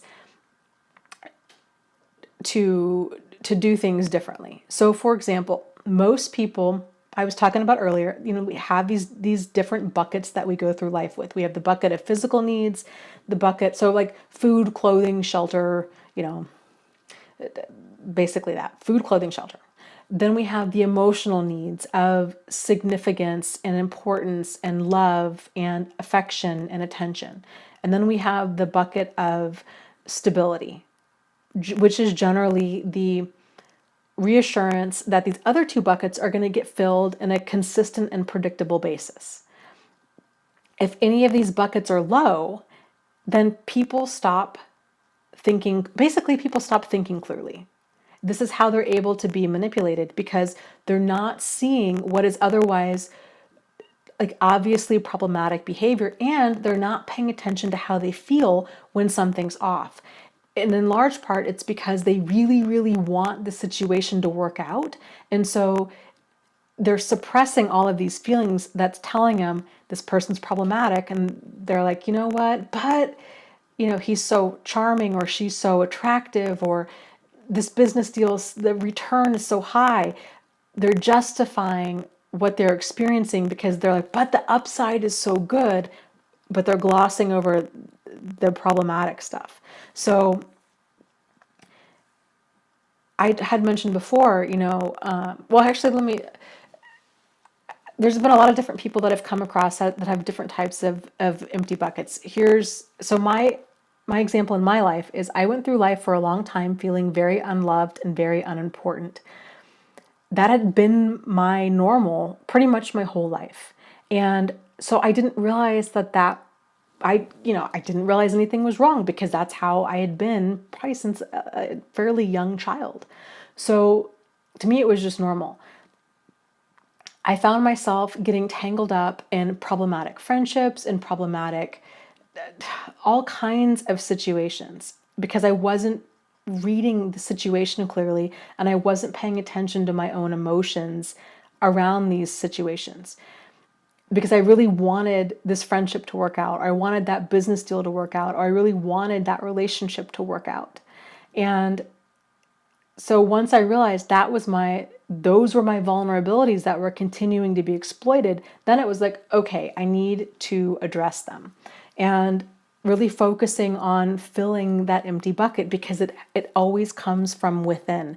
Where we get into trouble is if we're looking outside of ourselves for somebody else to fill our bucket, which is so common, right? Most people are like, I feel lonely, right? So I should go date somebody. Well, that's the last thing you want to do, is go date when you're lonely, because it's that attitude of scarcity of like, I just want a person. Like, I'll settle for crumbs. They don't even have to be that nice. They don't even have to be that good looking. They don't even have to be, I don't even have to be that attracted to them. Like, I just want a person there because I'm lonely. So that's highly problematic. And especially if a person's lonely, or if they've been feeling unloved or unimportant and they're just scared, then it makes them prime for that emotional manipulator to swoop in. And so all of that love bombing, that constant communication, or those constant compliments, or both, when those start happening, it feels absolutely intoxicating, because that bucket they're just filling it up. And so it feels so right. But if a person has a full bucket, then and only then can they see that behavior as problematic as it really is. This is why other people, friends and family, oftentimes, or any healthy person in a person's life, can be like, you know what, I'm concerned. Like, this is problematic.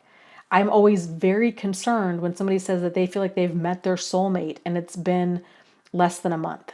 Because to me, that tells me they're not seeing things clearly, because you don't know a person in a month. You might think you do. That's the downside of love bombing, is that you think you know them because you're spending like 6 hours a day communicating with them. But the reality is anybody can be on their best behavior for like 30 days, and there's no replacing time. Like, it's just, there's no shortcut around that. Even though you're spending 6 hours a day with this person, it's still like, you think you know them, but you don't. And so it's just, you got to see who they are over like a longer stretch of time and see things clearly and not be glossing over stuff. So Another example of an empty bucket, of a different empty bucket, is, let's see, trying to think of two examples. One was from a person who actually, here's three examples. One was from a person who grew up in foster homes. They were bounced around from foster home to foster home.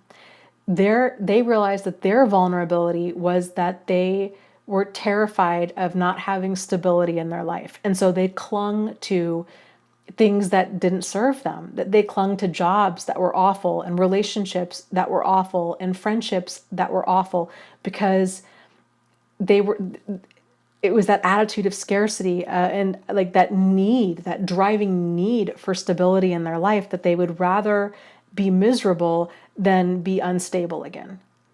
Another example was a guy who was telling me his story. He grew up really poor, and it was I think a lot of those physical needs, like food, clothing, shelter. Even though he was an attorney, even though he makes really good money now, he found himself staying in situations out of fear of being poor again. And so this trickled over in work situations and in relationship situations, because it was just that sense of stability and those physical needs. He just didn't want to upset it. He was scared. He's like, if I go through a divorce, and what if she takes half, and then I'm not going to have enough? And it was that feeling of, I can't be that poor again, because he was, it was a very traumatic thing for him to grow up like that. Another example is a gal who, she was adopted. Her adoptive parents were fantastic. She's like, they were the best parents she could have ever asked for in a million years. But she always, kids are mean. They teased her about being adopted, and she said she grew up basically feeling unloved. Why did her mother put her up for adoption? She just didn't understand this. And even though she never had any desire to seek out her birth mother, even though she was like, my adoptive parents were just dream parents, deep down she felt like she wasn't good enough. And so she realized that was her vulnerability that kept being exploited. And she kept finding herself getting caught up with the more like somatic type narcissists who are all about appearances, and who showered her with attention and affection. And it was that love bombing, and they would just lay it on so thick. And her ex-husband, he was like just stereotypical narcissist. This guy was just awful. And he was so ridiculous. Like, he was like that guy at the party,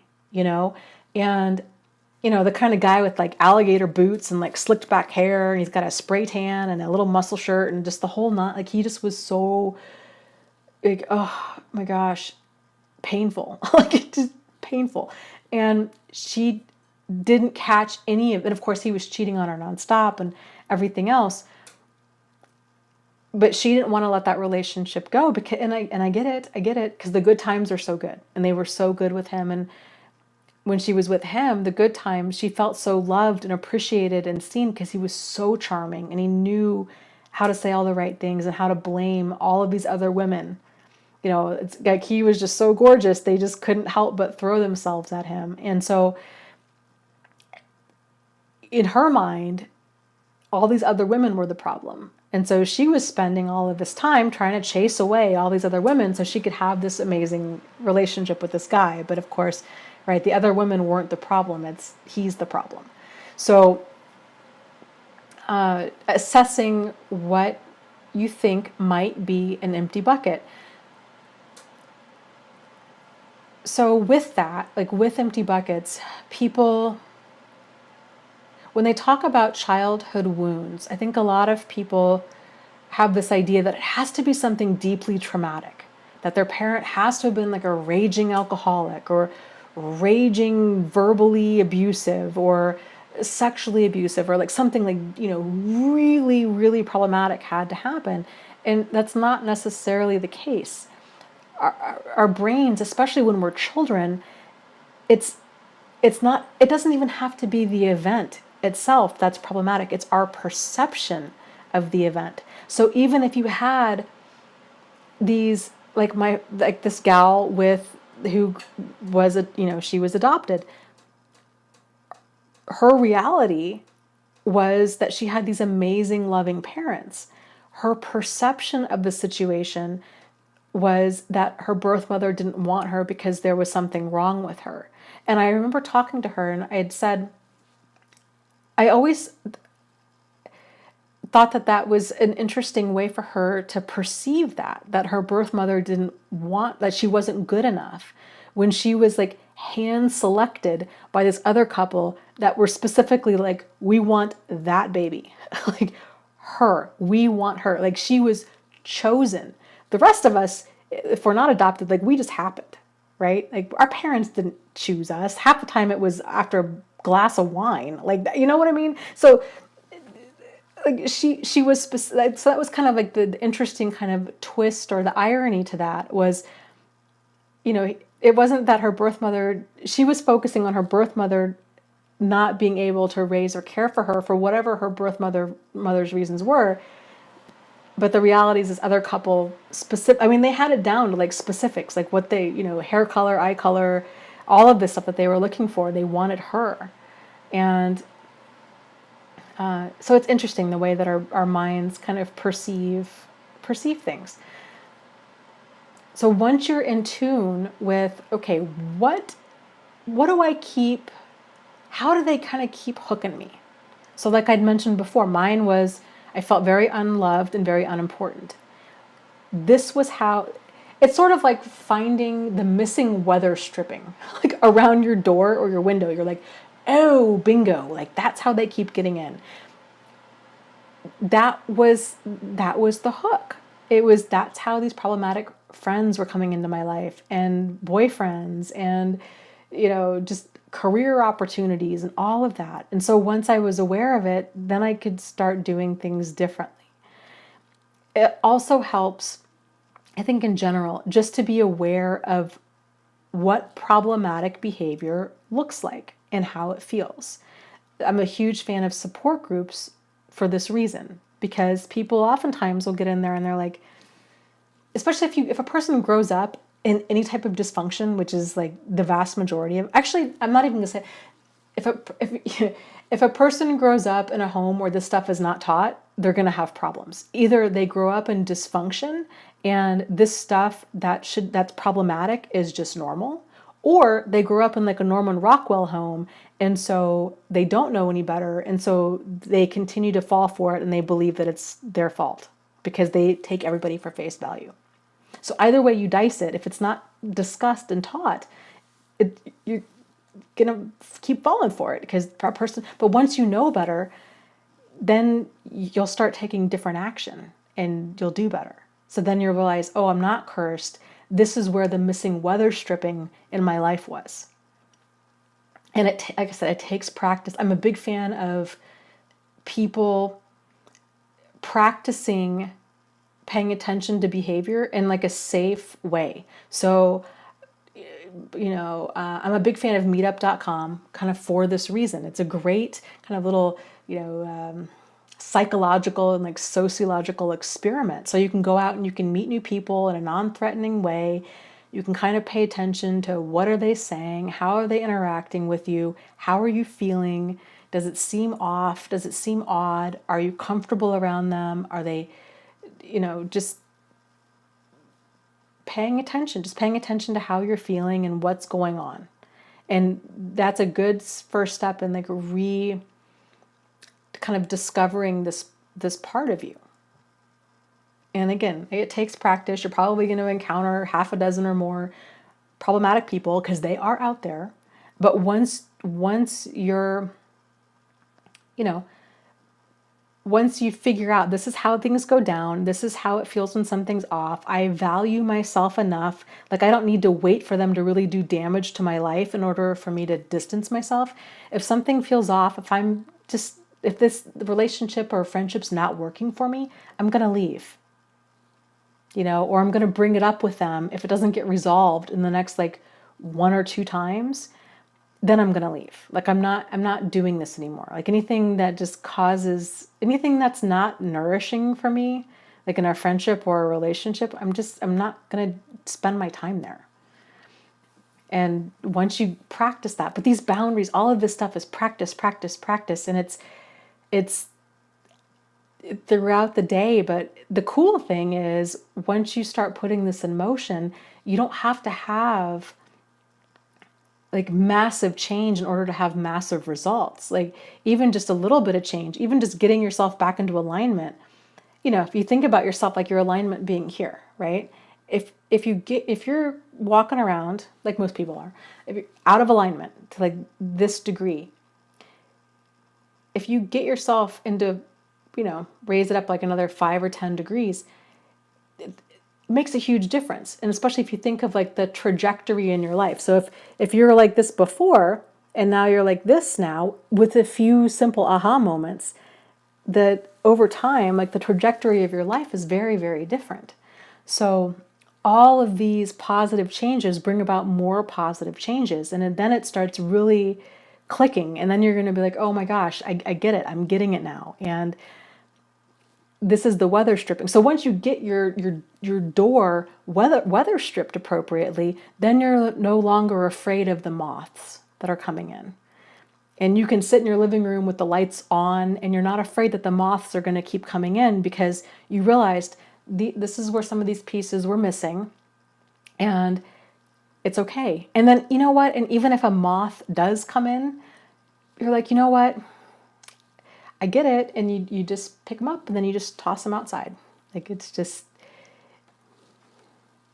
you know, you just kind of learn the lesson, you examine it, replace that. Instead of like beating up on yourself and being like, oh, I can't believe I fell for another one. And how did they get in again? Instead of getting so upset about it, you're replacing that with curiosity. And you're like, this is so interesting. I wonder what else is going on here. I wonder how this happened. You know, were they able to exploit another vulnerability? Was it the same vulnerability? Was it a different vulnerability? Because again, we're all human. We all have vulnerabilities.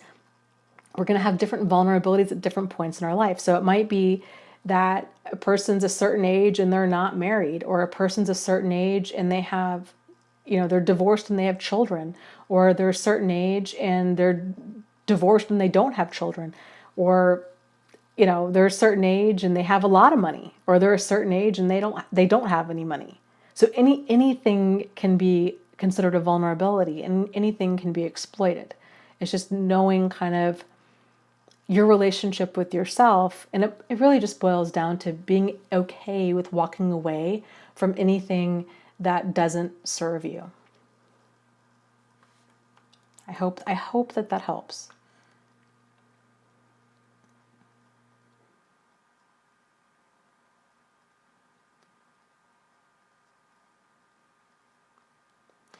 Ethan asks, can anyone give me a good example of gray rock when you have a child with a narcissist?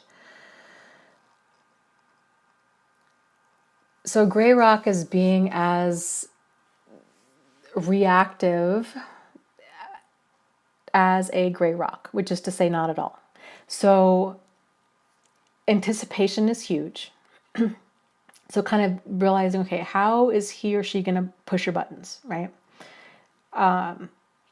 And how is this person going to push your buttons? What do they historically do in the past? What do they accuse you of in the past? And to try to prepare yourself emotionally as possible for that. And just trying to stay like just as neutral and as you possibly can. Easier said than done. It does take practice. There's a great book on the topic that I highly, highly, highly recommend every single person that has a child with a narcissist. Like, please go read this book. It's just fantastic. And possibly even give this book to friends and family that interact with your child as well. So it's called Divorce Poison by Richard, I think, Warshaw. So it was one of our book club books. The notes are on my website. If you go to thriveafterabuse.com and go to book club, or actually book club notes. I fixed the link today. I'm sorry, the last link was broken. And you'll see my notes on Divorce Poison. But it's such a good book. There's so much in there. It's really helpful to just read the notes and then read the book. So you can really kind of use both. So let me get through some of these questions here that were emailed to me. Okay, so here's one I'm going to say from Anonymous, who says, I feel like I should give up on love completely and forever. I know that's one of the things I'm not supposed to do, but let's be honest, I'm not an attractive person. Even when I looked my best, I still didn't attract anyone decent. I hardly attracted anyone, but the ones I did attract were narcissistic abusers. Who I am as a person is not attractive either. But even if it were, it wouldn't matter because, again, let's be really honest.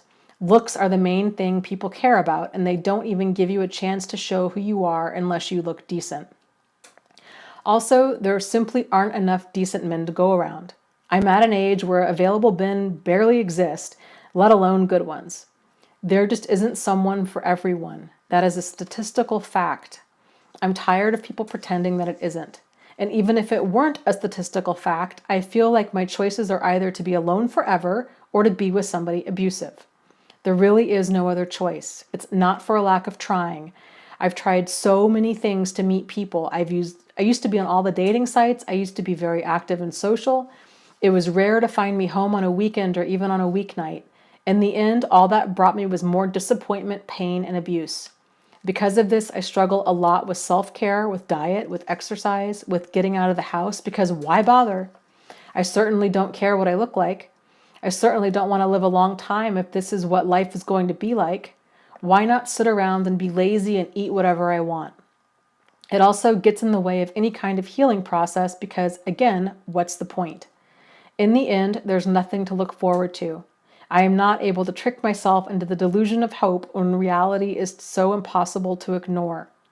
What do I do to feel like my life is worth living when all the evidence seems to be contrary? Wow. So this email is just so full of pain and hurt and heartache, and I'm just so sorry that you've gone through so much. And I can appreciate your anger, and I can appreciate your pain.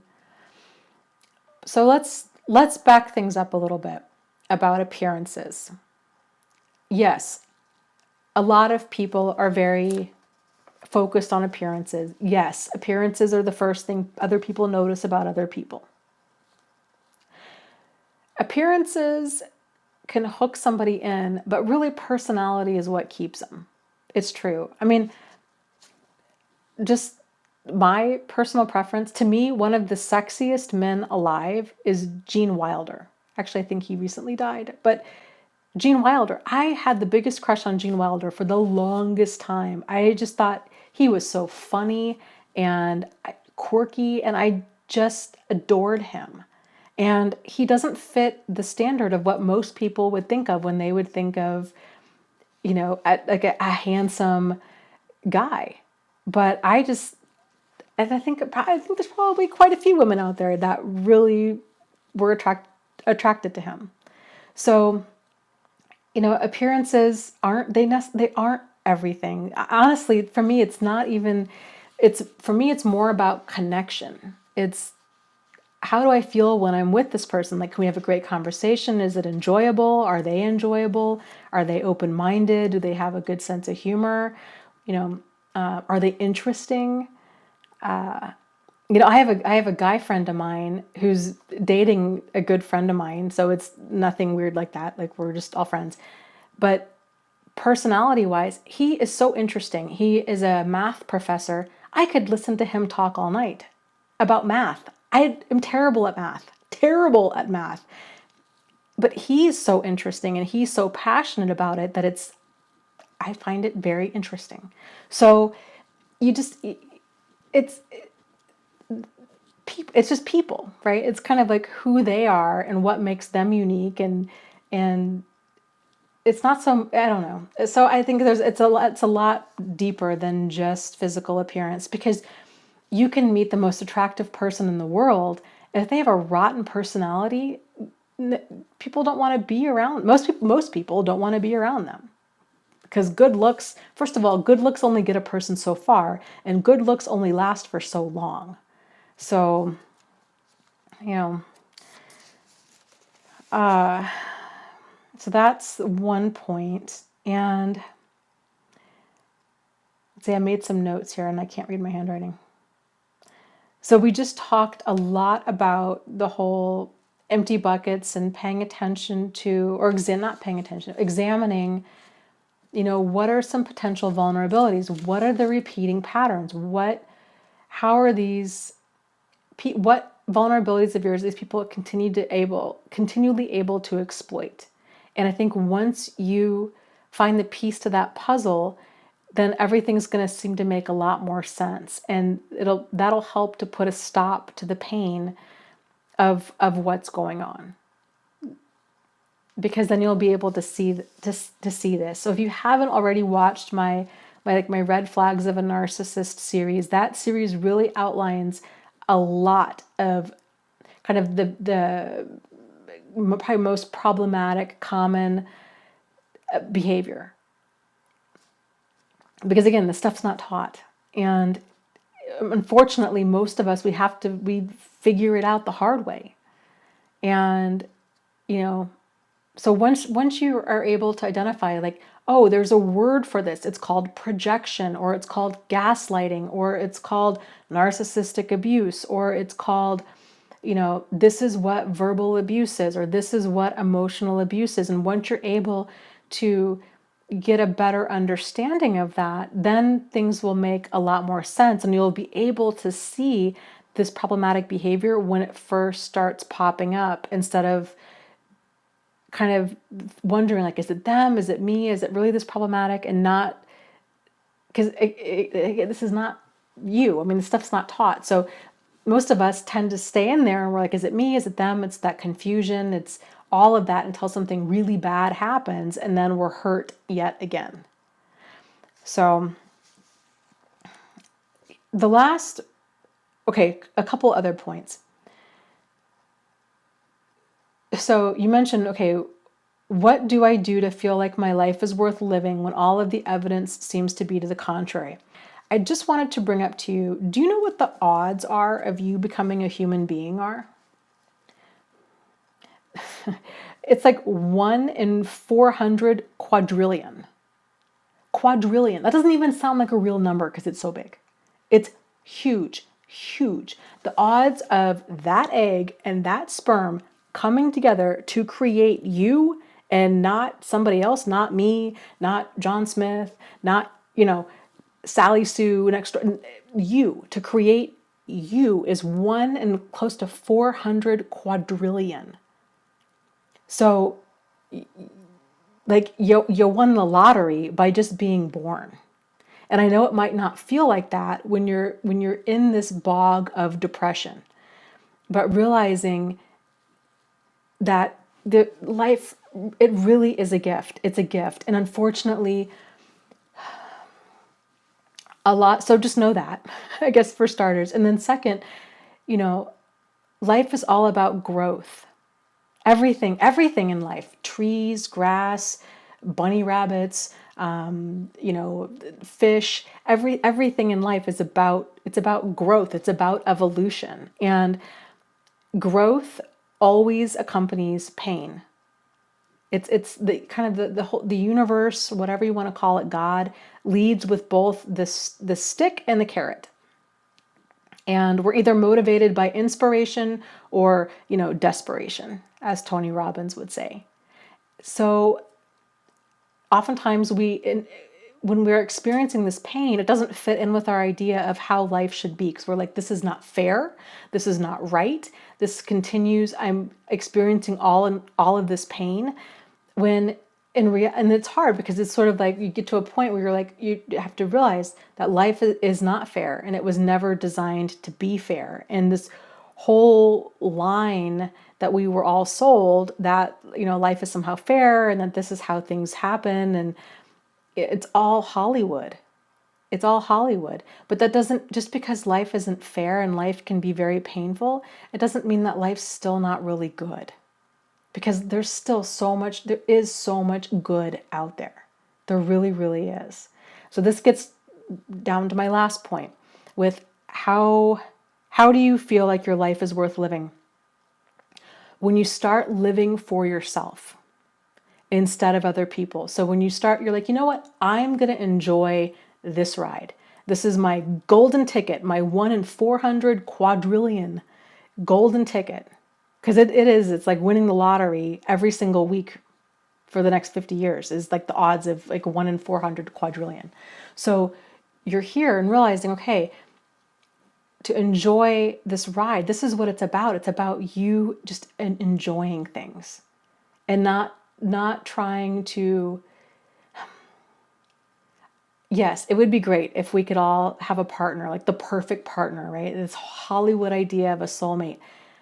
If you are so busy living a life that you love and you've got hobbies and you're trying new things, and meetup.com, I love it because it's a bunch of other people that are looking to meet people as well. And it can be a very non-threatening way to get out there and do stuff and to move slowly with meeting new people, but you're still having an active social life. So getting out there and doing things, enjoying your life, and realizing that, you know, like a relationship with a significant other or what have you, those are the candles on the cake that you already have iced.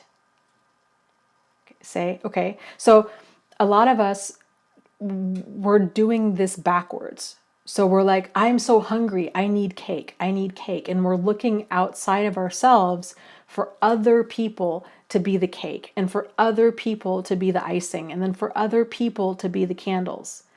If you can learn to give that to yourself, if you can fall in love with building a life that you love, you're like, you know what, I think I might want to take up, I don't know, knitting or racquetball, or I want to volunteer at an animal shelter, or take up gardening or Chinese cooking. I don't know. Anything that even remotely sounds like it juices you to move in that direction. And that's how you start you're baking that cake. Like you've got the substance there. And then you're icing it, right? You're doing things that you really enjoy. You're in tune enough with yourself to realize, okay, what just makes me smile? Do I like being near the water? Do I like being near the mountains? Do I like, going for a walk? Do I like, these things? And then doing more of that. That's a big part of it. Learning to just bake your own cake, ice your own cake, and then other people and situations as they come across, they're the candles. They're not the full cake. I'd also, it might be worth talking to a doctor about possibly getting on an antidepressant, because you do sound incredibly depressed, and it can be really hard to climb out of that hole and to get back into enjoying life again if you're kind of wading through the quicksand that can be depression. So that might be another conversation to have. Support groups might be another option. Online support groups, that can be a very kind of a way to be engaged with other people, and they're 24/7, but still kind of, you're engaging with people as you're comfortable. So that might be an option. There's a lot, and not even necessarily a support group. There's tons of groups in general online. So I hope that helps, and I hope that you can rediscover your enjoyment for life, and to not let all of the hurt and heartache that you've suffered just dull your shine, because you do matter. And I'm sorry that you've gone through so much. And I really hope that you can find happiness again. So take care and keep in touch. Let me know how things go. Okay. So here's another email, kind of along the same lines, but about as far as like empty buckets go. It says, okay, Dear Dana, I encountered what I believe was a psychopath. It was a very scary experience, but I was able to break free after a month. A month in is when I got the sense that his behavior was dangerous and that he was very calculating and careful in planning to destroy me, and I was able to break free. thankfully. My concern is that I had a lot of what you describe as empty buckets, which I believe made me extremely vulnerable to a person like this. Since then, I've tried to fill in those buckets. Can you talk more about the things we can do as survivors to begin filling in our empty buckets in a healthier way so we become less vulnerable to these people? Also, another cause of my empty buckets at the time was I really did not have supportive friends or a supportive network. I believe at the time I had toxic friends in my life. These relationships were not nourishing or fair dynamics. I think subconsciously I knew that, which also caused me to be vulnerable. Can you talk more about what healthy, nourishing relationships feel like? Lastly, I wanted to ask you if you can talk about manipulative behavior such as jabs, insults, and inappropriate questioning. I have experienced people who are emotional manipulators that do this. They might have not fit into the narcissistic category, but I do believe that they are equally as damaging to somebody's life. Thank you for all that you do. So it sounds like you have a really good read on the situation. Yes, not having a solid, healthy support system in place it's one of those things, like we might not realize that it's a problem until we come across a really problematic person. That's the wake-up call. It's like, oh, wow, okay, here's what I got out of that. I got out of like, this is my vulnerability, this is my empty bucket that they were able to use, abuse, and exploit. Here's something else that was going on. I didn't have a healthy, solid support system around me. All of this. So yes, it's important for you to build that up, and to, like we were just talking about, baking that cake and icing that cake to where you have that nourishment. Like you're able to nourish yourself. You're able to fill your own buckets. You have a support system. You have friends. You have hobbies. You have a life that you love. You're not looking outward to somebody else to make you feel loved or appreciated or important or whatever. You're able to get enough of that to yourself and from other things that you've got going on in your life. So it's so much easier to think clearly when a person's got their buckets filled. It's not you, right? It's just people don't think clearly when they don't have their buckets filled. It's sort of like if a person goes through a divorce. And that's kind of the great irony, is whenever we go through some like major life change, most people are like, they think they have so much clarity. They're like, I know what I'm doing. I'm going to move across the country and I'm going to start a master's program, or I'm going to do X, Y, Z. They take these like massive actions, but because they're coming from a place of an empty bucket, this attitude of like scarcity, which leads a person to get into a scramble, they're not thinking clearly. But the irony and the problem is that, they think they're thinking clearly, but they're really not. This is why they say, don't take any type of massive action after a major life change for like at least a year, because you're incredibly vulnerable and don't even realize it. So you realize it, and you're realizing the vulnerabilities that have been exploited. So now, yes, you can work towards filling them. Meetup.com, I'm a huge fan. Journaling, getting clear on what does nourish you. Like, who are you, right? Who are you? What? And some people are like, I don't know. Like, I don't know. I've lived a life for other people for so long that I don't know who I am. I don't know what I like and what I dislike. I don't know how I feel. I don't trust my judgment.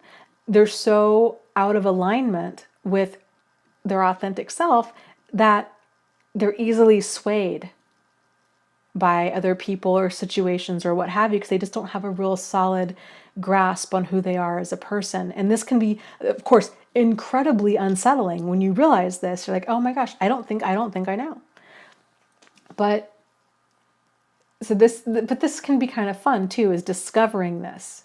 And meetup.com is a great place to go. I'm not paid by them, just so you guys know. I just really like their website. But you can go on there. You can look at different groups. Are you really interested in like entrepreneurial things? Are you interested in animal rights? Are you interested in gardening? Are you interested in playing cribbage? Are you interested in playing croquet? Are you interested in, Chinese cooking? Like, what interests you and what just turns you ice cold?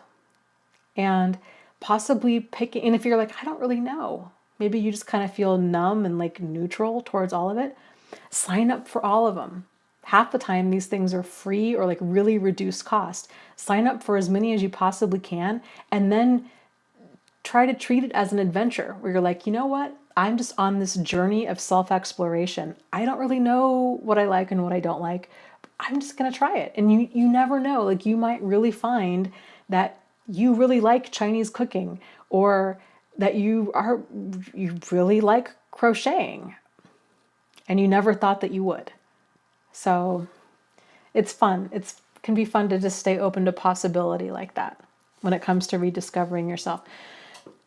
So you asked the question about, can I talk more about what healthy, nourishing relationships feel like?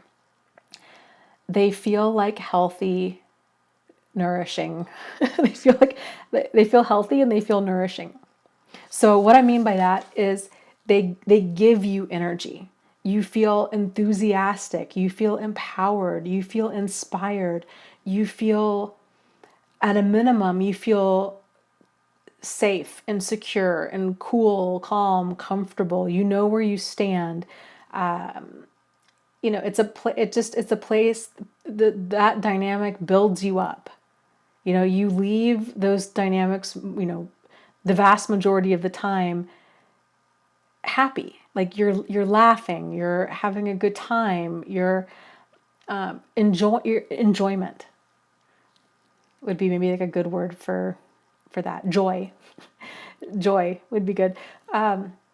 Whereas the contrast to that would be unhealthy relationships. They feel draining, they feel exhausting. People feel, if they're 150 years old, they feel angry, they feel resentful, they feel a wide range energy, like words that are used like energy vampire, toxic, kind of dark, dangerous, scary, fearful. Really, the level of unhealthy is kind of, the words a person's using. So like the more extreme, dark, fearful, deadly, psychopath, scary, black, demon, evil, like really extreme words that people tend to use. It's that is the kind of the energy that situation's giving off. And so I'm glad that you went with your gut and that you got out of that, because generally when we feel like that impending sense of doom, that's a very valid feeling, and it's really important that we act appropriately on that, and you did, so good job with that. Relationships that are a little off kilter, a person feels resentful, they feel like they're walking on eggshells, they feel like there's certain topics they can't bring up, there's elephants in the room, they feel angry, they feel paranoid, they feel jealous, they feel insecure, they feel anxious, depressed, sick. They might be starting to feel physically sick, exhausted, fatigued, worn out, and then that kind of just, the longer they stay in that, the more extreme like their physical emotions or physical feelings start to be. A lot of people, if we're suppressing something, then it's going to come out. It's going to come out in different ways. So if we're not acknowledging a situation, then it can start coming out. We're like, okay, now you're getting headaches, you're getting backaches, you're getting, like stomach issues. You're not sleeping, your eating is off. Like, these are kind of signs that something's out of alignment. Unfortunately, as a society, again, this stuff's not taught, right? So people are like, oh, I'm depressed, or I'm anxious, or I have constipation, or I have chronic migraines, or I have chronic backaches, or like I keep rubbing my shoulder, like I have, I have shoulder pain. These are all signs something's out of alignment. And so unfortunately, oftentimes we go to the doctor and we're like, doctor, this is what's going on. And they're like, oh my goodness, here's a prescription for you. But frankly, I strongly believe 9 out of 10 times it's more life stuff. Like it's normal to have, neck pain and shoulder pain and back pain. And when we're feeling anxiety and tension, that stuff is stored. Like it's in your body. To feel tense, if you're emotionally feeling tense, you're going to feel physically tense. To feel depressed or to feel anxious about situations that are depressing or causing a person anxiety. Generally, these things don't exist in a vacuum. So if a person's feeling a certain way, those emotions are important pointers to something that's deeper that's going on. It's not just like, I have an anxiety disorder that just dropped out from the sky. I just have it for no reason.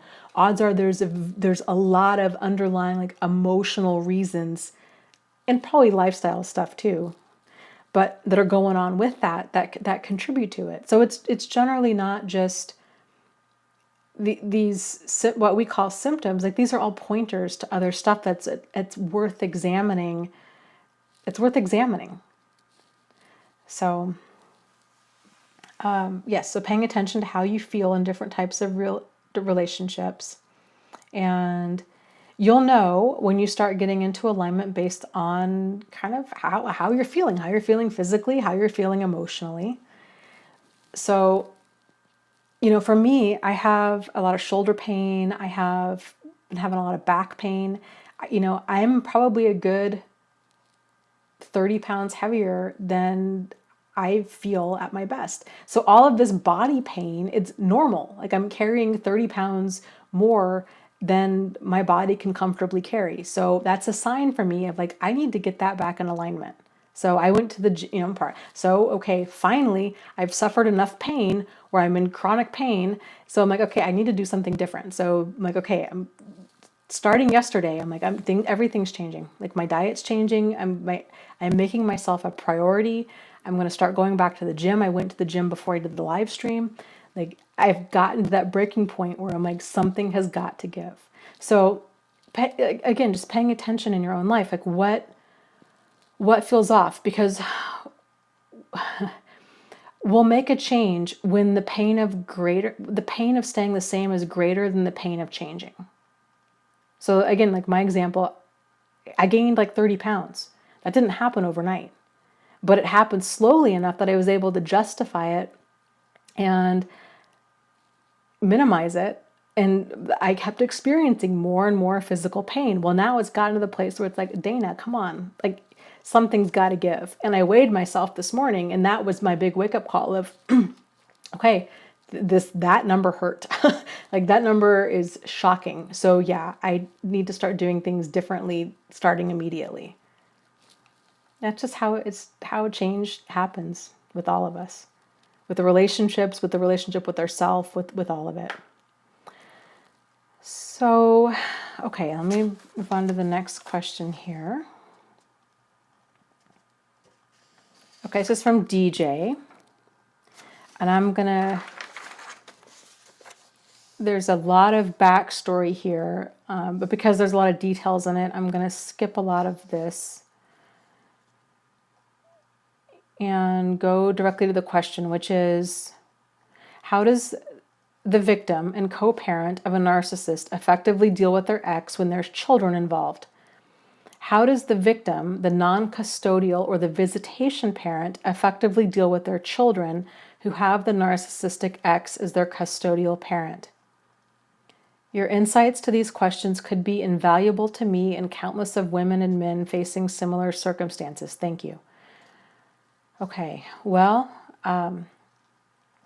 thank you for your faith in my answer, I guess.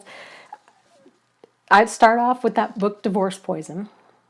First and foremost, I just think it's so fantastic. He covers so many bases in that book. it's just great. And some of the highlights from that book is he really reinforces it is so important, especially in your situation where you've got children that live out of state, to maintain and reinforce visitation at all cost. So really focusing on having that the quantity of time that your divorce decree specifies, and making sure that that quantity of time is also quality of time. And so when you're not seeing your children and they're with their mom, doing things to establish that relationship. So Skype calls, something that you face to face, not just over the phone. So, Skyping with them, showing an interest in them, talking to them about keeping communication open, honest, sincere, solutions oriented, listening to them, not talking about their mother, letting them know that your place, that you're safe, that your house is safe, that you guys can go there, they can have a good time, you guys can go on vacations, these kinds of things, and they don't have to choose one parent over the other. Kids already feel like that when there's a divorce and things are very amicable, but if it's one-sided where you've got this narcissistic ex who's potentially manipulating and spinning things to get the kids to feel sorry for them and to target you and trying to do damage that way, it's a much greater challenge. So having that deep relationship with your children as much as possible is so important to kind of keeping that parental alienation at bay. And again, that book Divorce Poison really goes into detail about it. It's fantastic.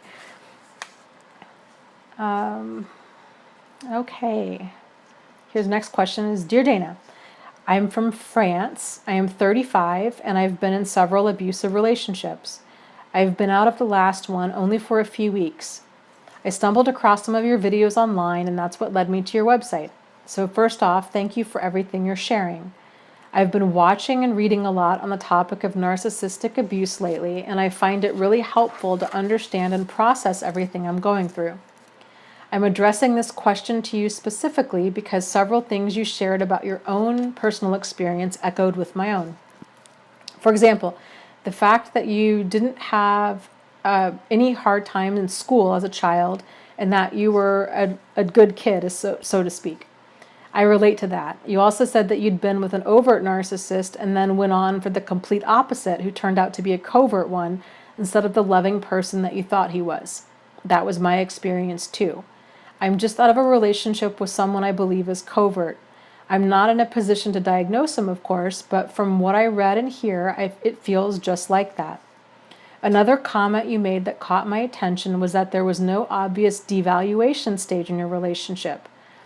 In my case, I'm not sure there was or not. I feel like it was not the obvious name-calling and outright insults, but it was more of a subtle way of attacking my self-esteem by instilling and feeding my self-doubt, or by making seemingly joking, sarcastic comments that would leave me wondering about their true meaning. So I'm wondering if it is just that some narcissists are more intelligent than others, meaning more educated and more well-spoken, and therefore more prone to resort to very subtle and almost invisible, although harmful strategies of devaluation. Anyways, I didn't mean to write so much, but my point is I could relate to what you shared more than with the other and nevertheless helpful people who also share content on narcissistic abuse, hence this message. My question is about the reasons why we get into such abusive relationships and stay in them for so long, and why we tend to repeat them. I've heard about codependency, and I think you've mentioned this too about yourself. I don't really feel like it applies to me. I could be in denial, in which case, by definition, I wouldn't know. But my intuition is that codependent profile does not correspond to me.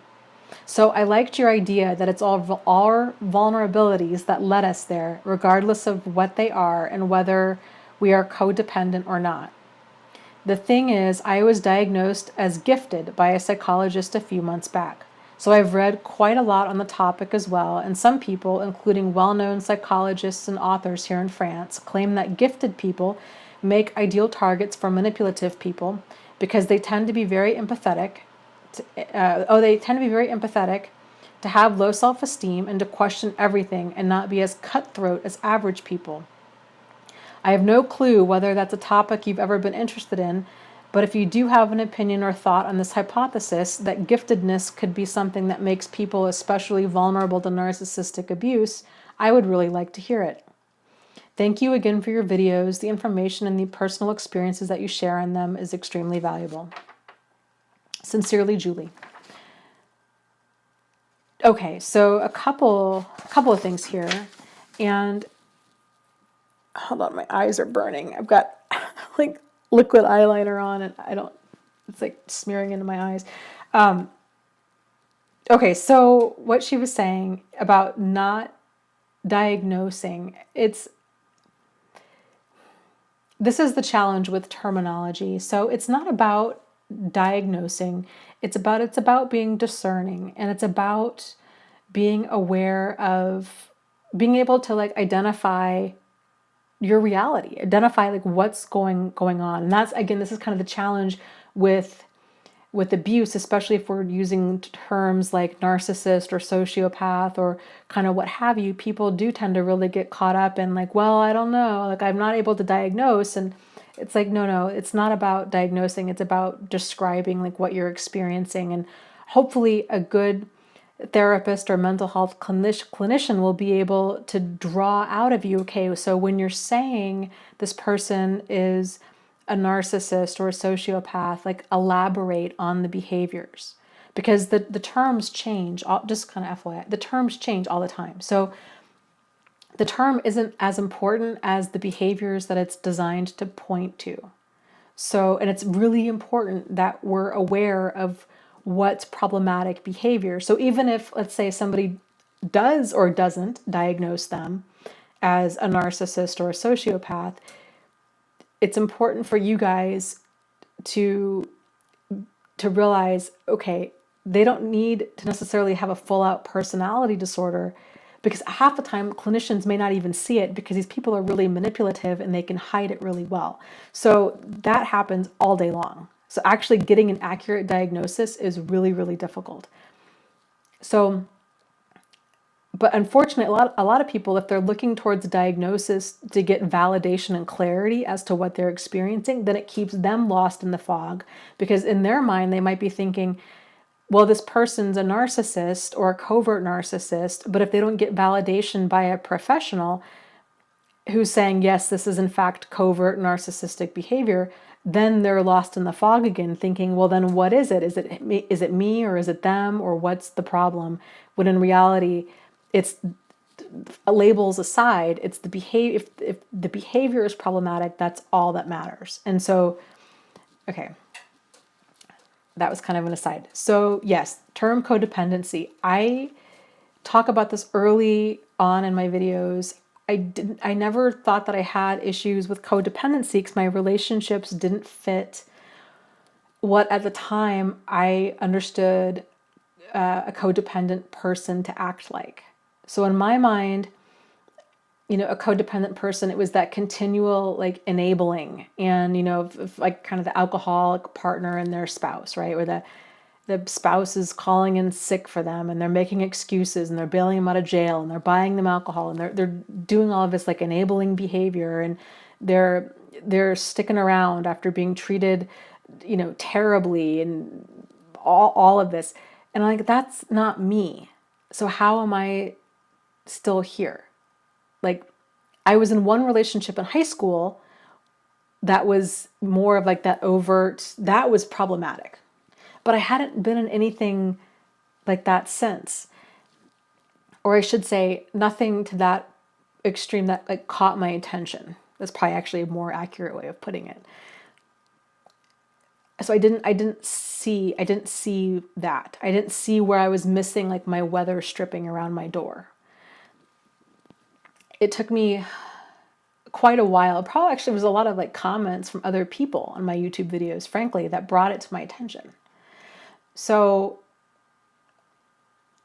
for me, I think it's helpful to describe kind of, and again, like I like thinking of it in terms of like alignment and being in alignment or out of alignment. But more of like that codependent type relationship tends to be those one-sided relationships where one person, the codependent person's giving and the other person's taking.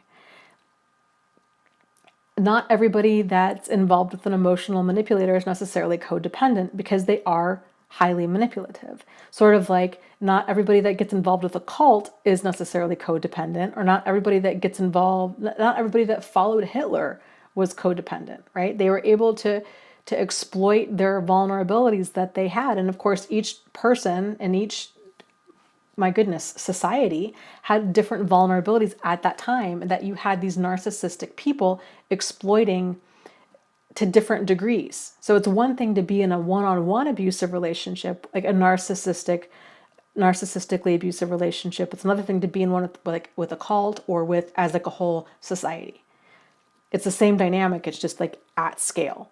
So yes, they exploit vulnerabilities. What you're talking about, but I think it's worth, let me back up a little bit. It's worth examining if you've had a pattern of problematic people in your life, and if you've had a pattern of one-sided dynamics where you're feeling like it's not an equal relationship. Like you're feeling like I'm a parent or a therapist or a teacher or to my significant other or to a friend, instead of like a friend to friend dynamic that's equal. It just, you're like, I feel like I'm their parent and they're my child. Like there's this unequal dynamic there. So that's worth looking at. Like, are those elements that tend to repeat in your significant relationships? Do you tend to give a lot more than you get? Do you tend really, because part of, and this is why I like the term alignment better, codependency, it's a real big blurring of boundaries. And again, this stuff's not taught.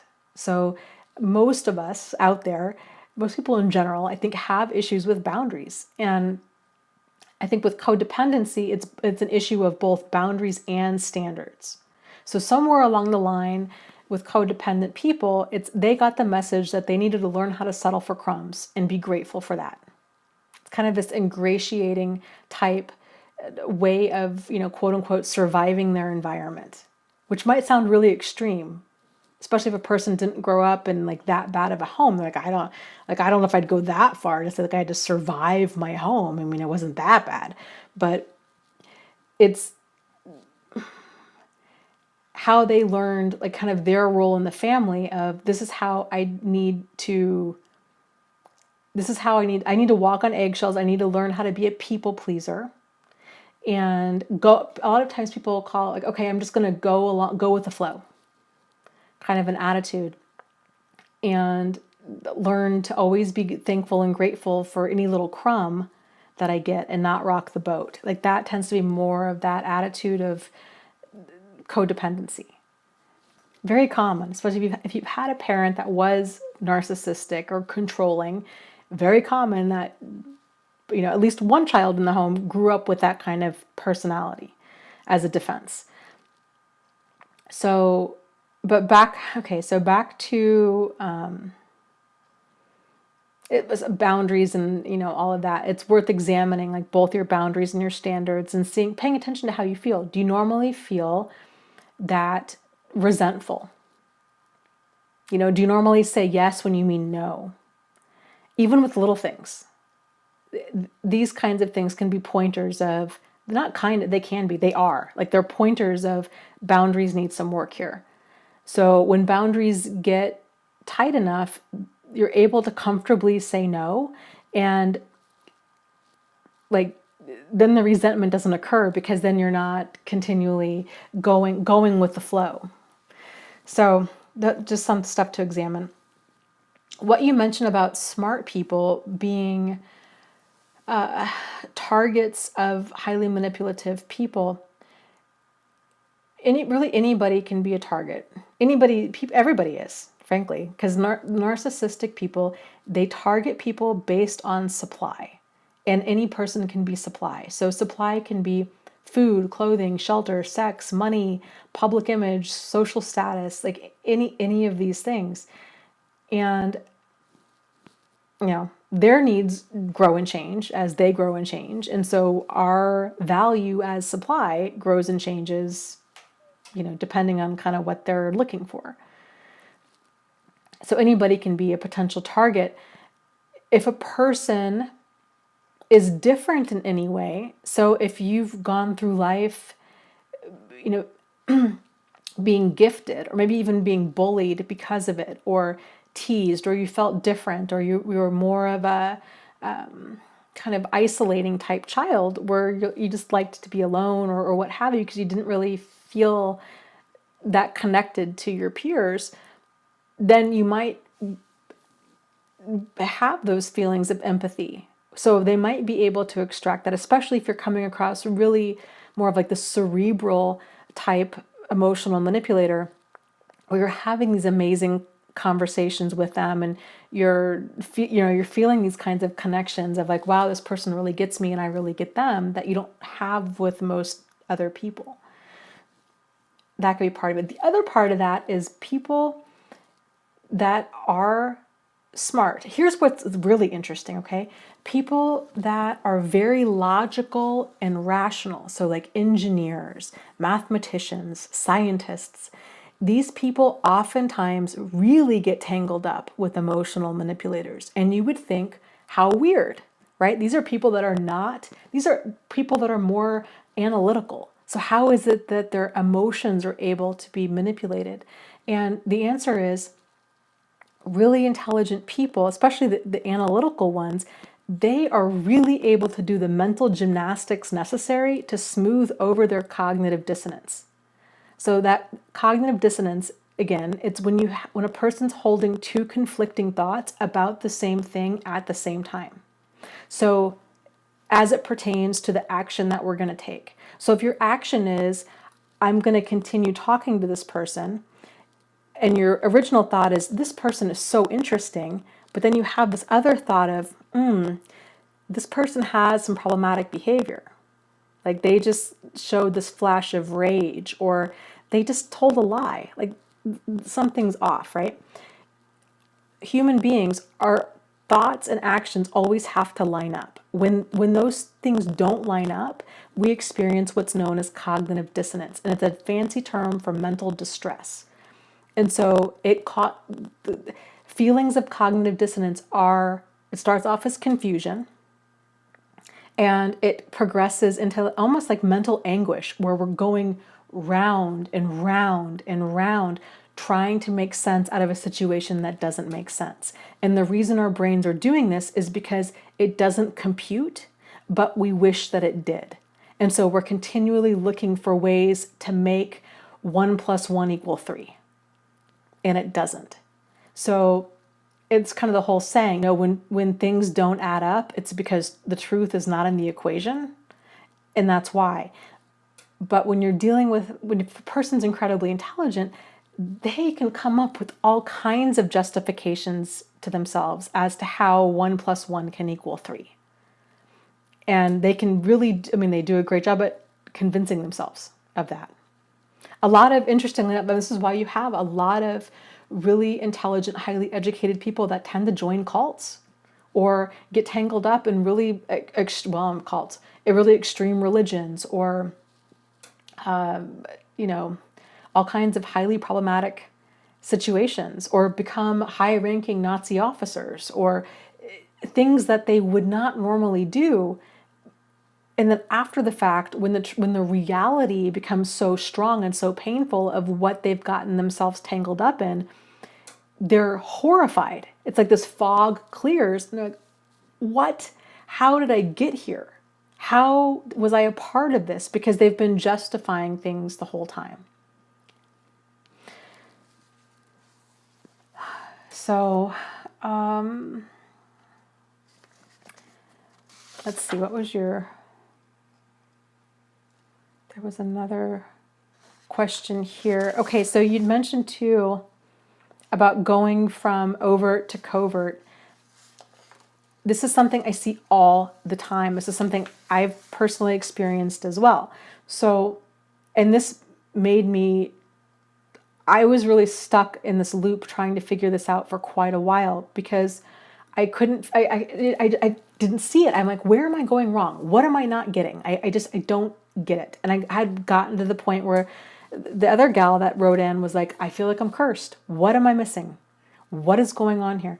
So here's my understanding of it, okay? Here's my take on it.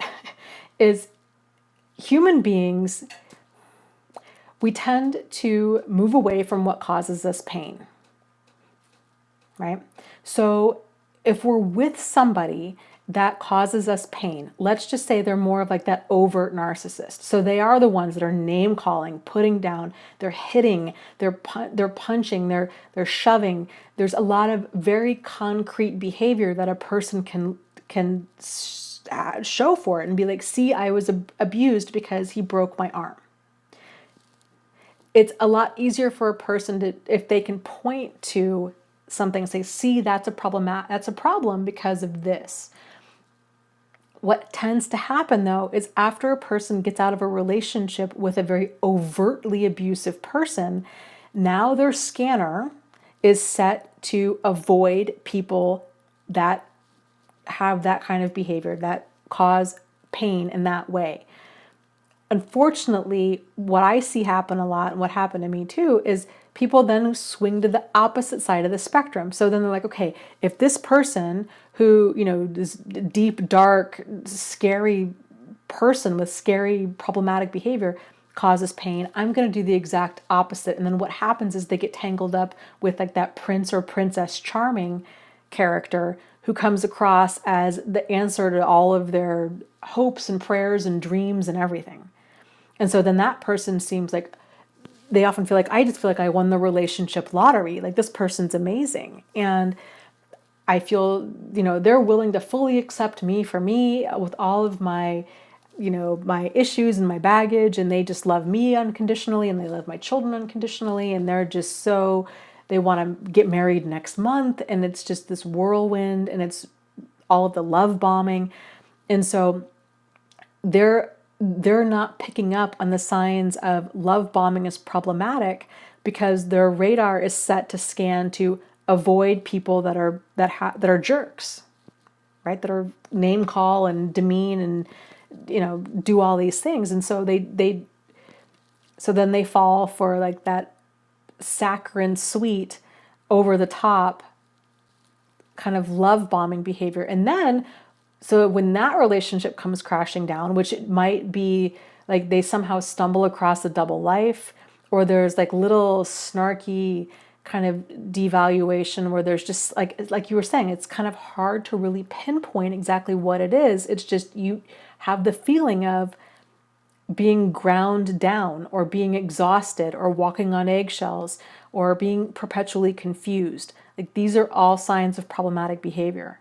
And so then what happens is when a person gets out of that covert relationship, one of two things then happens. So then they either go back to that overt partner thinking to themselves, well, you know what?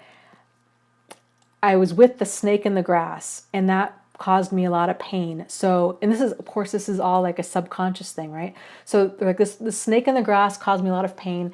This person, I feel more comfortable with them because they feel, I can see them. It's a snake on the street.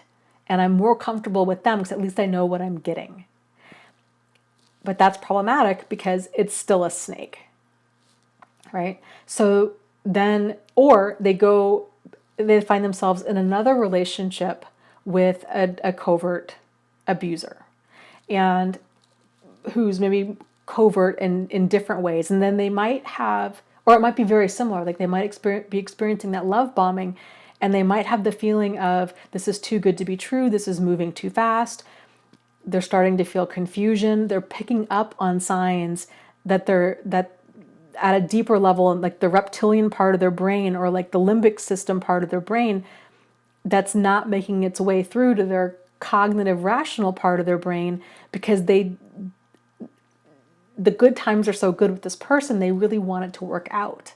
And so, and of course, too, if you've gone through one of these relationships before, it's really easy to second guess yourself and be like, I don't know what the problem is. Is it them? Is it me? Am I too sensitive? Am I too emotional? I don't know where I am emotionally with this. And so because they knock a person off kilter. And of course, they spin everything around and they blame them. And it's, it's them the whole time. But if you don't know better, like when you're in it, it's crazy making and very kind of discombobulating. So when a person gets tangled up with this possibly another covert abuser, they're like, oh man, this is so amazing, but man, my spidey sense is really going off and I'm having nightmares, or I can't shake this feeling that this is a problem. And all of these alarm systems are going off within them, but they're glossing over this because of these unaddressed vulnerabilities that these people are continuing to exploit. And so then they're telling themselves, oh, you know what, it just must be me. Like, I don't want to ruin this relationship because I have issues, because I've already been through several abusive relationships. So I bet it's just me. So I'm just going to stuff all of my hesitations and concerns deep down. I don't want to miss my shot with Prince Charming or Princess Charming. Right? And that doesn't work, because then you're like a nervous, anxious, unhinged mess all the time, because it's unresolved stuff. And generally, when we feel like something's off, it's because something's off. Like, we don't normally feel like that in any other situation. And so if a person's feeling like that, it's really important that they slow things down. They take charge of the pace that the relationship is going. And if they need to slow things down emotionally, do that. If this person is really meant to be in your life, they'll be 100% okay with that. Anybody that's pushing you to move fast, and whatever it is, move fast physically, move fast emotionally, to say like, oh, I love you, I want to be with you, I want to combine lives with you. Move fast financially. They want to open up a business. They want you to invest. They want to, they want to put you on their bank account. They want to put you on their phone plan. Like, any of that stuff, combining your lives with a person that you really don't know, that's highly problematic. So I hope that kind of gives some clarity with that. Okay, so this is a question I got asked in a comment on YouTube. Person asked, can true love change a narcissist? And interesting question. I think a lot of us that have been in these situations hang on to hope that it could. But the reality is that no, it doesn't. And for a couple different reasons. First off, a person is only going to change when they're ready to change. So just like you, like, none of us can love a person. I can't love a person sober. I can't love a person into being healthy and well-adjusted. I can't love a person into not having trauma. You can't love a person enough to like squeeze all their pieces back together for them. Like, I wish it worked like that. I think we all like that. Talk about codependent. Like, I think that we all wish on some level it did work like that, but it doesn't. And it's an inside job. Like, a person could only fix themselves. Being caring and supportive and compassionate can be helpful. But if you're dealing with an emotional manipulator, it's really, really important that you're not being caring and compassionate and supportive at the expense of sinking yourself. Because that's unfortunately what often happens, is they're pulling at those strings. Like, I need you, only you understand me, only you can fix me, and this time will be different. And I'm in crisis, I'm suicidal, I have cancer, I need you to call me, I need this. And you're so good at communicating and you can teach me and I can learn from you. And they just say all of the right things and to really rope a person in. I think I mentioned this before. I forget the name of the movie. Actually, I'll mention it next time because I'll have to go look it up. It's a movie about a vampire, and it's a kind of a sleeper. I don't know if it's an older movie. Fantastic. The vampire character in the movie is a little girl who's like 8 years old, and talk about she's a fantastic actor. How she manipulates this one little other like 8-year-old boy into kind of, bringing people to her. But the reality is she's like, 500 years old or whatever. And so she's not an 8-year-old girl. She's a highly skilled master manipulator who's targeting really vulnerable little boys and exploiting their vulnerabilities. The movie's, I'll get the name of it and mention it next time, but it really well done as to how they manipulate guilt and obligation and pity and sympathy and these kinds of things. But yeah, the reality is only a person can change themselves. With narcissists especially, so it's thought that narcissism is more of a defense mechanism. So at some point, somewhere along the line, they encountered, this is the kind of one of the theories behind it, that they encountered some sort of deeply, problematic or traumatic events in their childhood. And basically as a defense, out of insecurity, they didn't like feeling insecure. They didn't like feeling vulnerable. And so that grandiosity, that arrogance, that, continual, exhausting, like me versus you mindset that they always have, where it's win-lose and you're just constant, they're just this empty bucket of it's never enough. They always need that reassurance, or they always need to win. Basically, that's their reassurance. If that's stemming from vulnerability, they've kind of silenced that part of themselves, if not completely killed it off. And again, this is all like a subconscious thing. So if they've gotten rid of the side of themselves that they've felt like has made them vulnerable, then anything that makes them vulnerable, they go on the attack. So intimacy would be the ultimate in feeling vulnerable. So this is one of the reasons people talk about narcissists are not capable of love, because there's no desire on their end to open up. It's totally this fight or flight reaction where there's this big wall up that to them, it's like there's, it's all about them all of the time. And so there is no piece of them that is open enough to be able to be emotionally available to be in a relationship. So because to be emotionally available means to be vulnerable. And so oftentimes the good qualities, I love, love and vulnerability and any signs of like perceived weakness in other people or even individuality, they go on the attack. So not only can true love not, change them, like a Beauty and the Beast kind of thing, like it doesn't change them into a prince. If anything, they go on the attack. So if you're showing all of this desire for intimacy and desire for vulnerability and openness, they're going to lash out, and it's throwing fuel on the fire. And of course, in their mind, they don't see it because this is how they've probably always been. And so if a person calls them a narcissist, or if a person talks about love or whatever, like they're going to have their own like defensive reactions, possibly, to some of that, or at least their behavior is going to be defensive. How about that? Because their words can always say all the right things, but then their behavior is totally different. There's just that side of them they're not emotionally available. They're not emotionally available. And a person has to be emotionally available in order to have a relationship with them. Otherwise, you're trying to have a relationship with a brick wall, and that doesn't work. And trying to have a relationship with a brick wall, it's frustrating and exhausting for you, and then it's also kind of annoying for the brick wall because it just wants to be left alone to do its own thing. So, okay, let me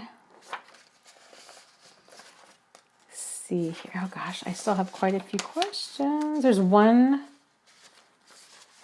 two more that I really want to get to, then I'll get to the other ones next week. So let me make a note to where I left off, because I can only talk for so long before my throat just doesn't have it. I just wanted to touch on real quick healing. So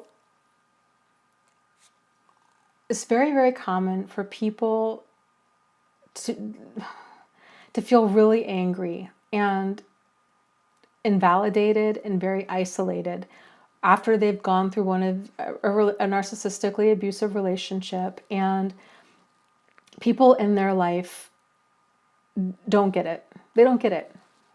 And and it's also very common for friends and family and possibly even therapists to, if they're continuing to talk about what happened over and over and over again, and to them, it's like this person's stuck. And so friends and family, maybe even well-intentioned therapists, are trying to pull them out of this. Like, okay, it's time now. We need you to, you need to move forward. You got to let go. You've got to move on. You should be happy that this is over. These kinds of things. And it has, telling a person who is still in a tremendous amount of emotional pain that they just need to get on with it, it doesn't help. And oftentimes I think it's they just don't know what else to do. So it's not that they're coming from a bad place, but it causes the person who's feeling already very isolated with their pain to feel even more distant from everybody else. Like, nobody gets me. Like, I'm just in my pain. The reality is healing from, let me draw this, healing from narcissistic abuse. Most people tend to think that,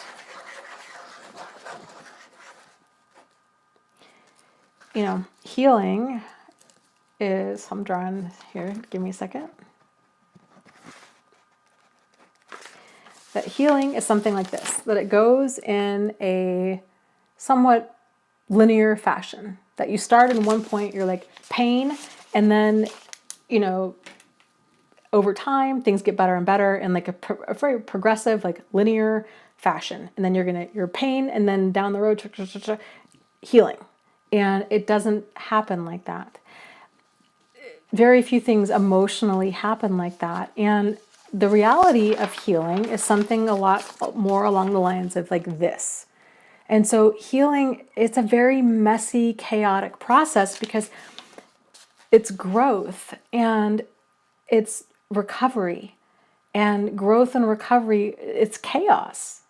That's what growth looks like, it's chaos. And it feels like chaos. And so a person might think, you know what? I thought I had worked through the anger, and I thought I'd moved on towards more of making peace with just what happened. And now that I'm finding that I'm back at anger again. Or I thought that I trusted people, but now I'm not there anymore. And they can get very frustrated and upset with the process and how long that it can take. And it can be very confusing. Because I think we all have this idea too of how long we think something should take. Especially, and I get letters like this all the time from people. They're like, Dana, I'm so embarrassed to admit this. I was only in the relationship for like a month. And it's been like 8 months. And I still miss this person, even though I know that they were really toxic for me. Or, I'm having all the trouble sleeping, and I can't function. And, they're like, you would, in their mind, they didn't feel justified in having that kind of reaction because they were only dating them a month. But when you're dealing, it's sort of like, well, I was only in a cult for a month.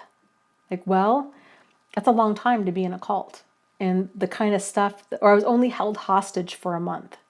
Well, if you look at it in that way, when you're dealing with a master manipulator who's puppeteered a person's emotions, any length of time being around that it takes time to work through and to sort out. And that's what our brain does. And so when a person's been manipulated and then they realize, oh my gosh, I get it now. I was manipulated. I didn't realize, of course, nobody knows that they're being manipulated when they're being manipulated, or else they wouldn't be manipulated, right? So they don't see it clearly while they're in it. And oftentimes when they're out of it, they do start, they might not even see it clearly then. It might even be decades later, and they come across videos like this on YouTube, or they come across a support group, or someone mentions it, or what have you.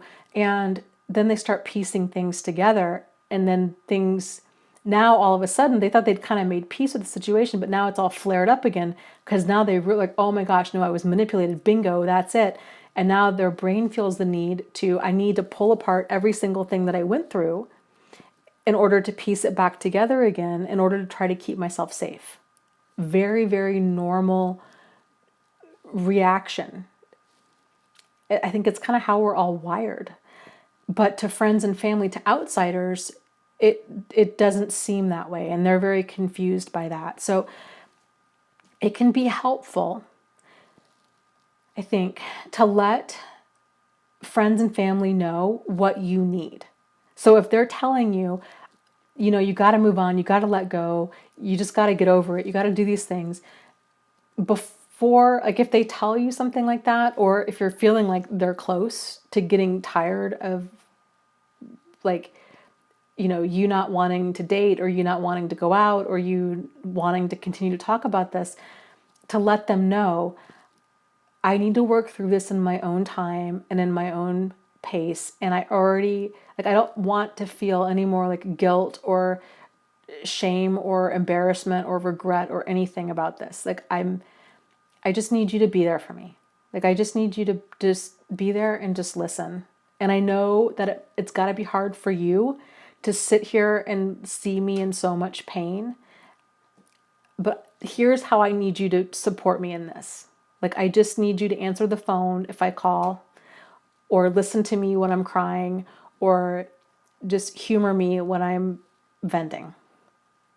And not try to fix my situation, but just listen to me and let them know. And sometimes I think if people know, if you can give them direction on what you need from them, they're more okay with doing that.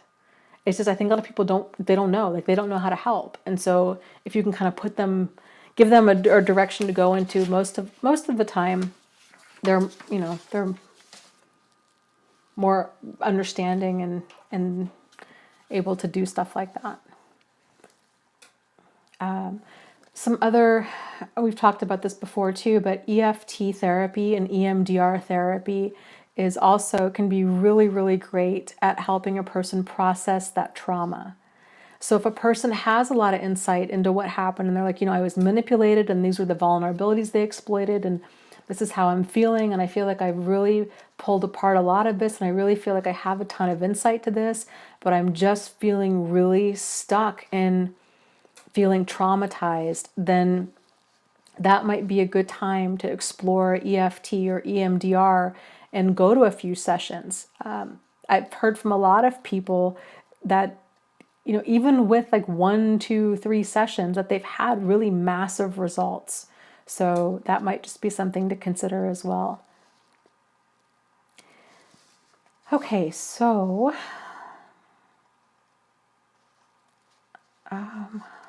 last question. This is from Polly. Polly says, let me see. This is such a... Okay, let me read it because I think a lot of people are going to relate to it. Let me get some tea. Hold on a second.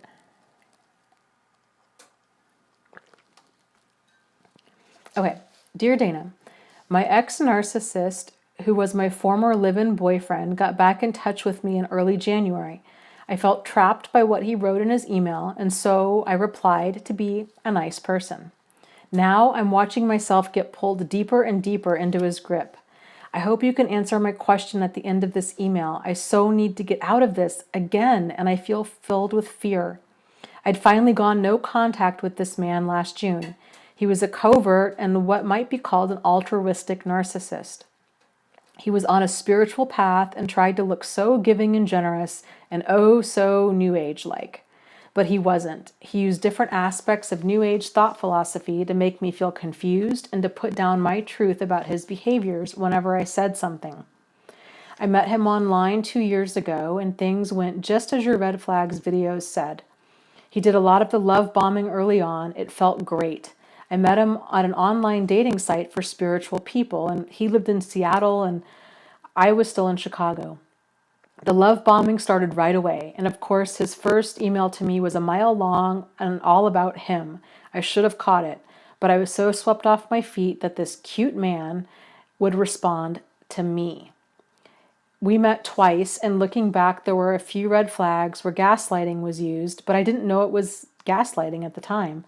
I remember feeling really insecure and confused, so I tried harder to get the validation I so craved and finally felt secure when I got it. I hoped that the man I first met would return. I knew he was in there and thought perhaps the sickness he'd gotten was causing him to be so awful. Yet all of my therapy knowledge told me that this man was very damaged and troubled. But then again, I was no piece of cake either, or so I believed. I hope you can see that that's a repeating thing that you've mentioned twice, right? That you're no piece of cake either, and that he was so cute that he would respond to you. So right there, those are something to kind of examine further. Okay, after we'd met for the first time and spent only 5 days together, he proposed marriage to me over FaceTime. I accepted. I felt so wanted. It was like a dream come true. And with one of my dreams being to move to a place like Seattle, I was truly in heaven. He said he'd move here first so I could sell my condo and close down my business. I'd never had a man willing to come to me. I loved that, and it melted my heart. But just as that date was approaching, a daughter that lives locally announced that she was pregnant with her first child. So I told him I wanted to stay here a little bit to be supportive for her and also to bond with my grandchild a little bit before leaving town. A month before he arrived, he got really sick with shingles. His personality magnified to the negative. It was awful.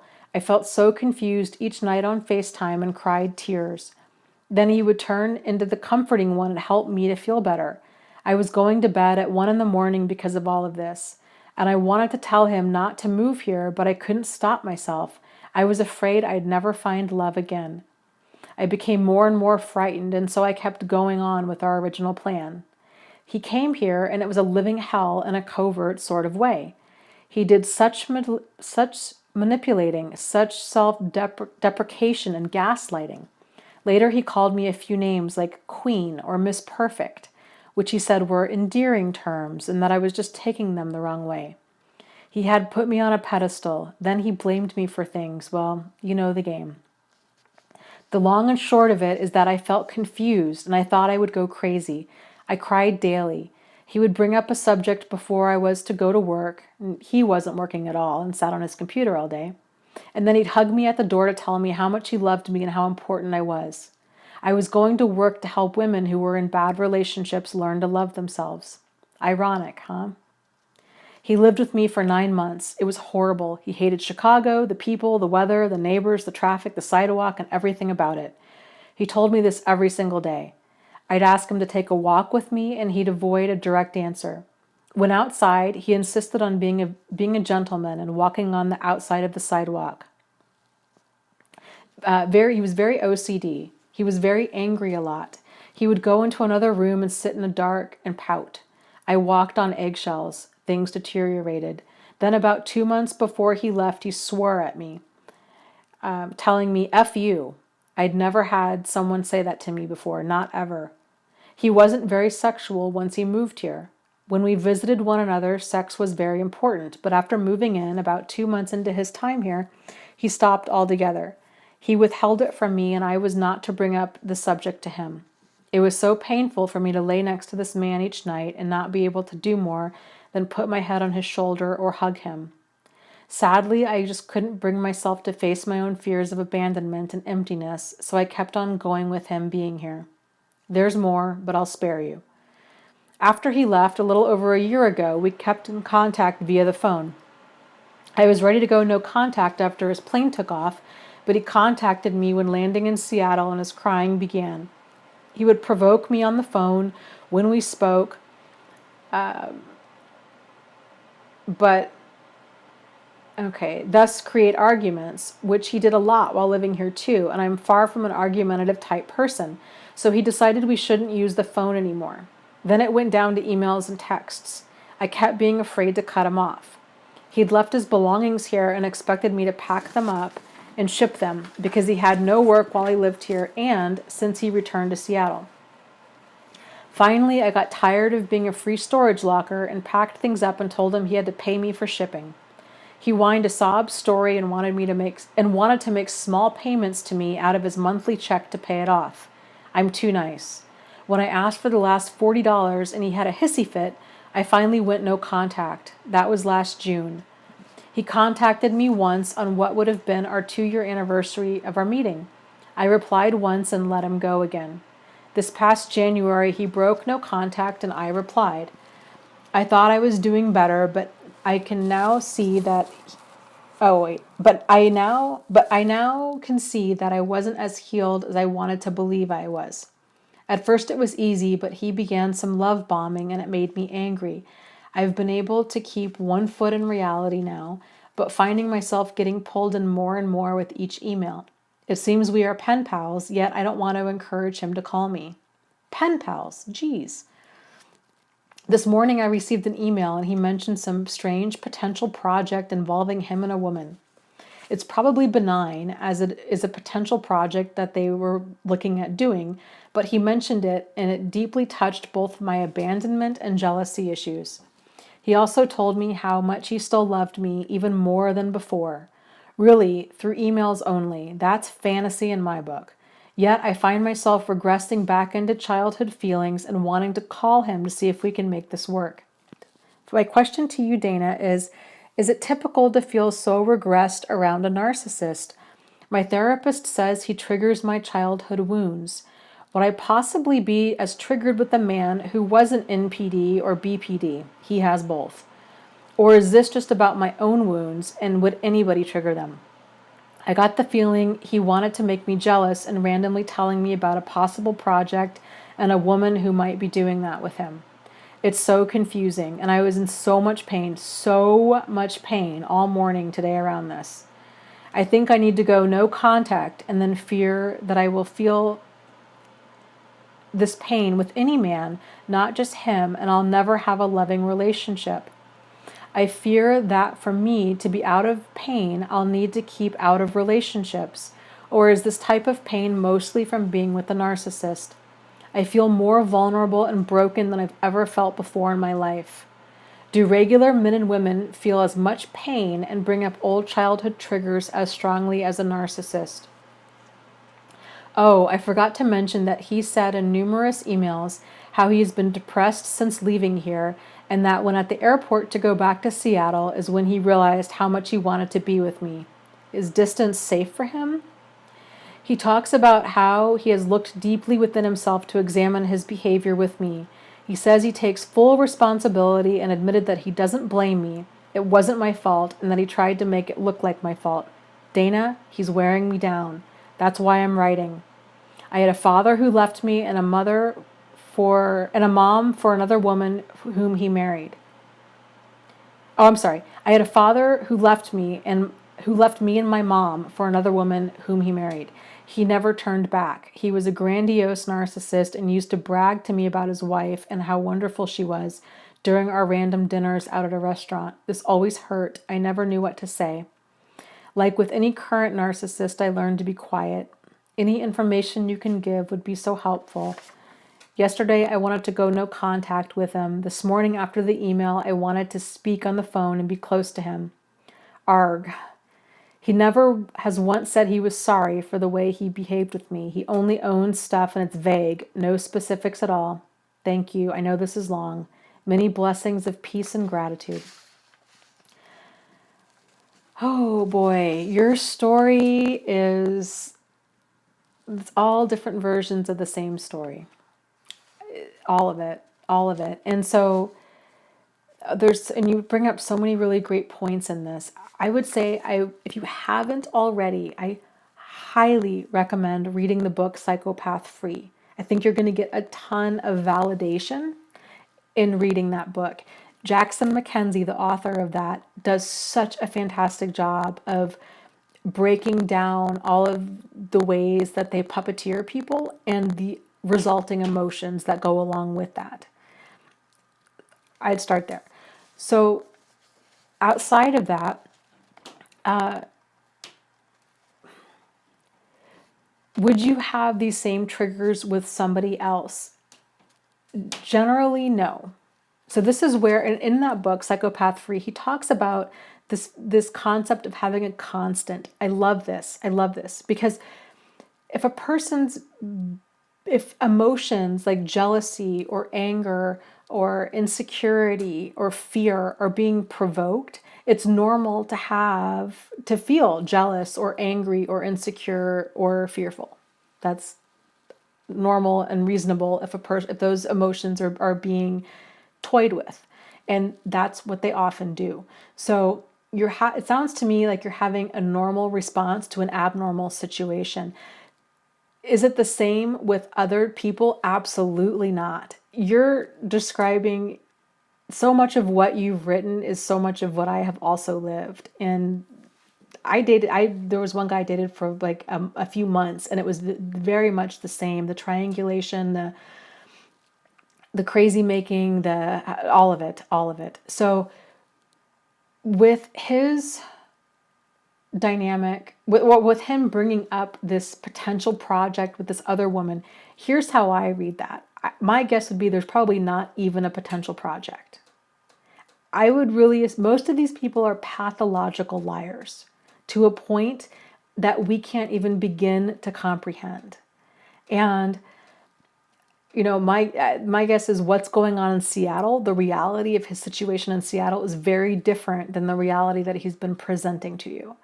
So my guess would be him kind of dropping hints of this potential project with this other woman. It's designed to kind of suck you back in and provoke those feelings of insecurity and jealousy as a way of kind of hooking you. Sort of like, well, if you don't take me, there's this kind of other thing that's cooking on the side. It's a lot of this is what they do, especially if this was your pattern with him before, of him triangulating and continually talking about other women, or it's so common. In the book Psychopath Free really goes into this stuff in detail. So jealousy here's how I see it. Jealousy isn't the childhood wound. It's a pointer to the deeper wound, which is generally that empty bucket. So if you grew up in a situation where your father abandoned you, and so if you grew up feeling at all like feelings of instability or insecurity, or feeling like, unloved or unimportant, and that love bombing, especially if it sounds like there is some insecurity there, where you felt so lucky that he would choose you, right? If you're feeling those kinds of feelings, then that love bombing is absolutely intoxicating, and it is so hard to walk away from. But it's the pointer to what bucket needs to be filled. And so if it's a self-esteem bucket, if it's that feeling loved and important and worthy and valuable, then those are signs that to work towards filling your own bucket with that. Whenever you have a cluster B personality, and I know that you know this, but whenever you have a cluster B person in your life, whether narcissist, antisocial, personality disorder, certain types of borderline, emotional manipulators, by and large, if there's that narcissism at the core, which to me, a true borderline has narcissism at the core. A lot of what's diagnosed as borderline, again, like, just my opinion, is a lot of it's misdiagnosed trauma. So I make a distinction. But if you're dealing with an emotional manipulator, when you're dealing with an emotional manipulator at the helm, chaos is the result. And intense emotions, really high highs, really low lows, confusion, chaos, pain, devastation. None of these feelings are present in a normal dynamic between two people. Not even close. in a normal dynamic, like even if it's a bad breakup, there might be things that are said that are hurtful. People might even have been cheating. There might even be this feeling of sadness, like, oh, this person's a really great person, this is not working, or this person, I can't, like, it's not the emotional devastation that tends to accompany emotional manipulators, because that's what it is. They take people to the highest highs, and then through the constant hurt and heartache that all of their actions cause, it's like kicking out the chair from somebody. And so the fall is really, really hard. And the pull to these people, that chaos,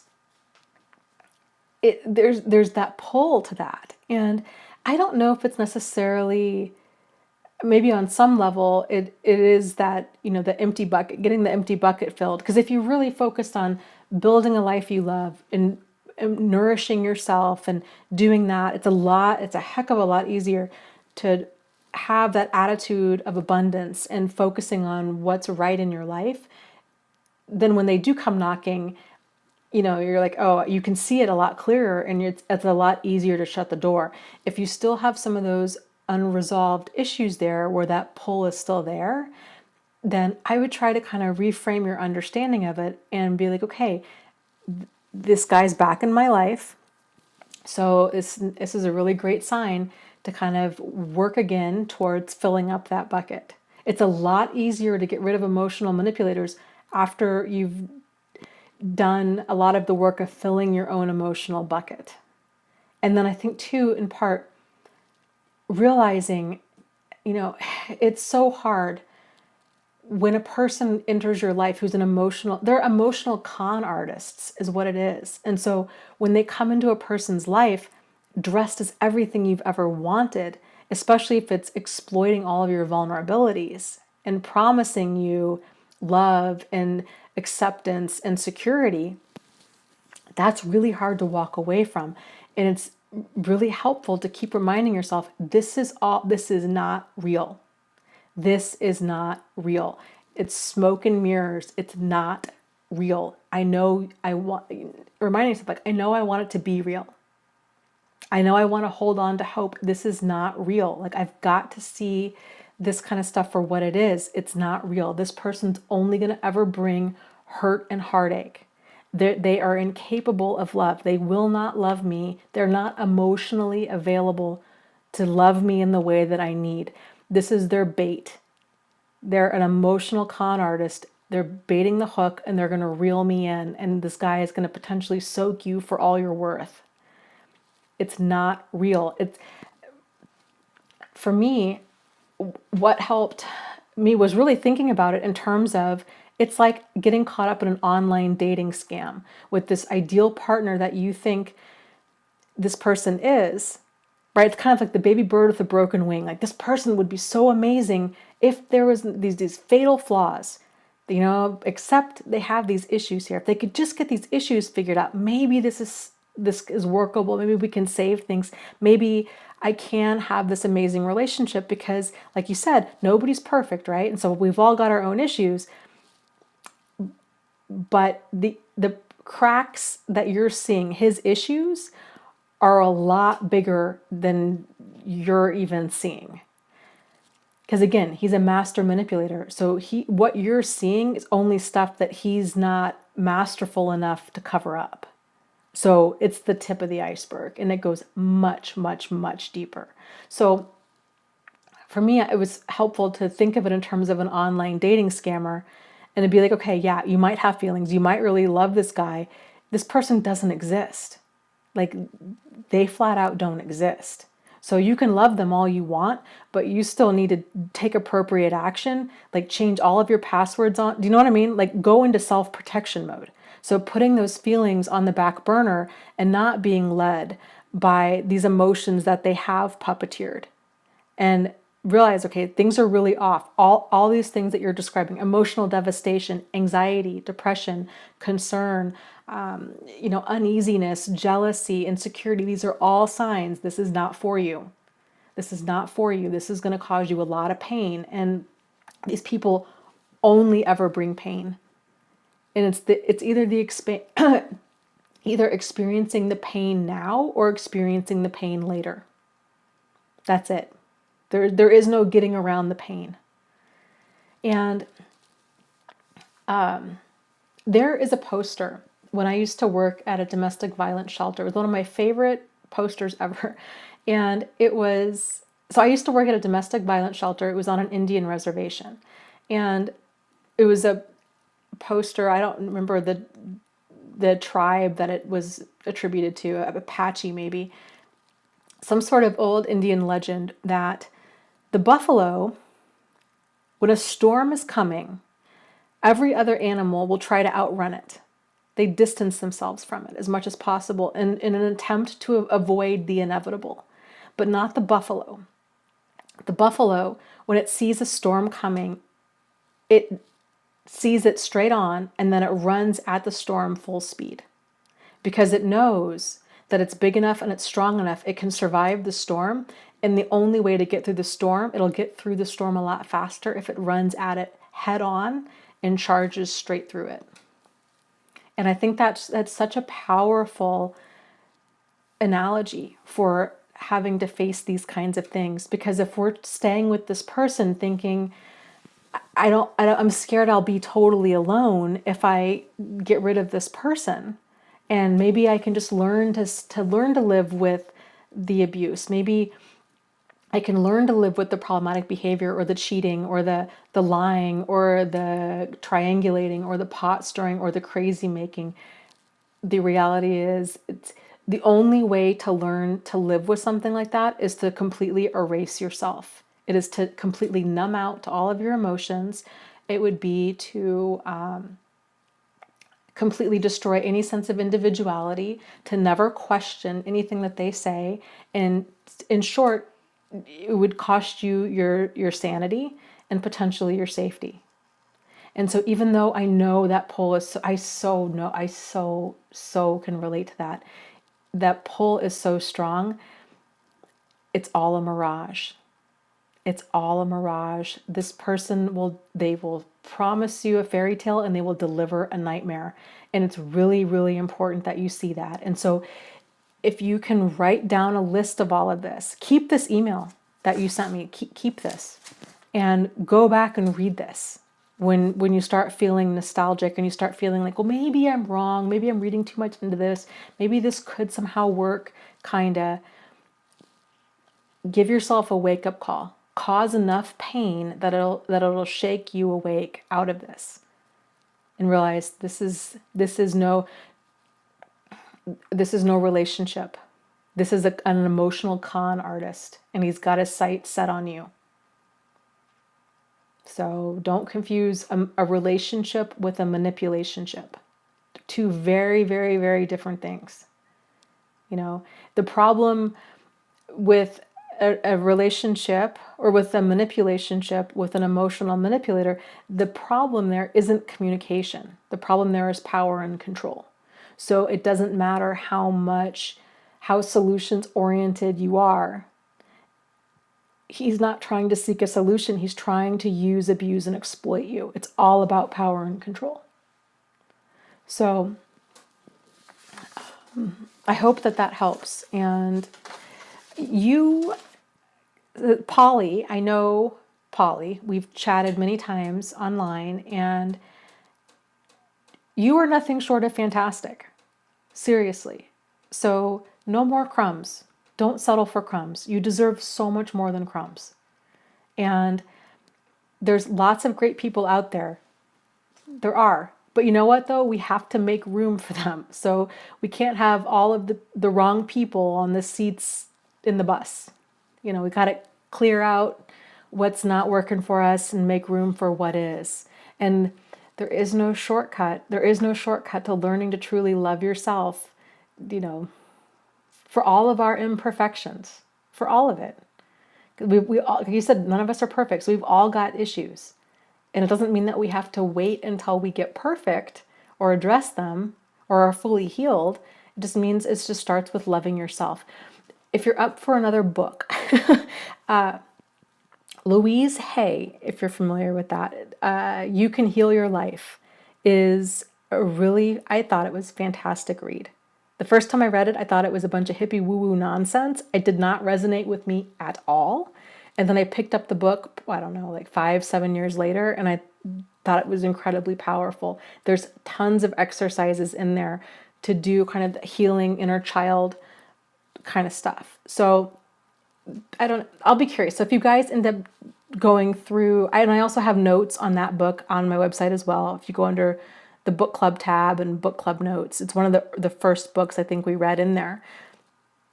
I'd be curious to know what your thoughts are on that. And if you do any of the exercises and how you feel. It was powerful, powerful stuff for me. So, okay, guys, we're gone way over. And so, oops, my chat's stuck. There we go. Hot potato! Hello! Oh my goodness. I am just so, I could cry. I am so happy to see you. So happy to see you. If you're still on the forum, I'll be there tomorrow. So if you're up and you want to send me a message, please do. So we were, lots of love was being sent your way. So just know that from me and from everybody else on there.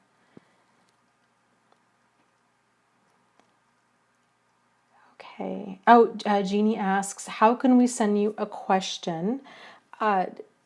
Best email. My email is such a nightmare. Oh my God. I don't understand like how I get things this disorganized. It's a skill set. Like I'm like, instead of a personal organizer, I'm like a personal like disorganizer. I don't even understand how I get things to this level.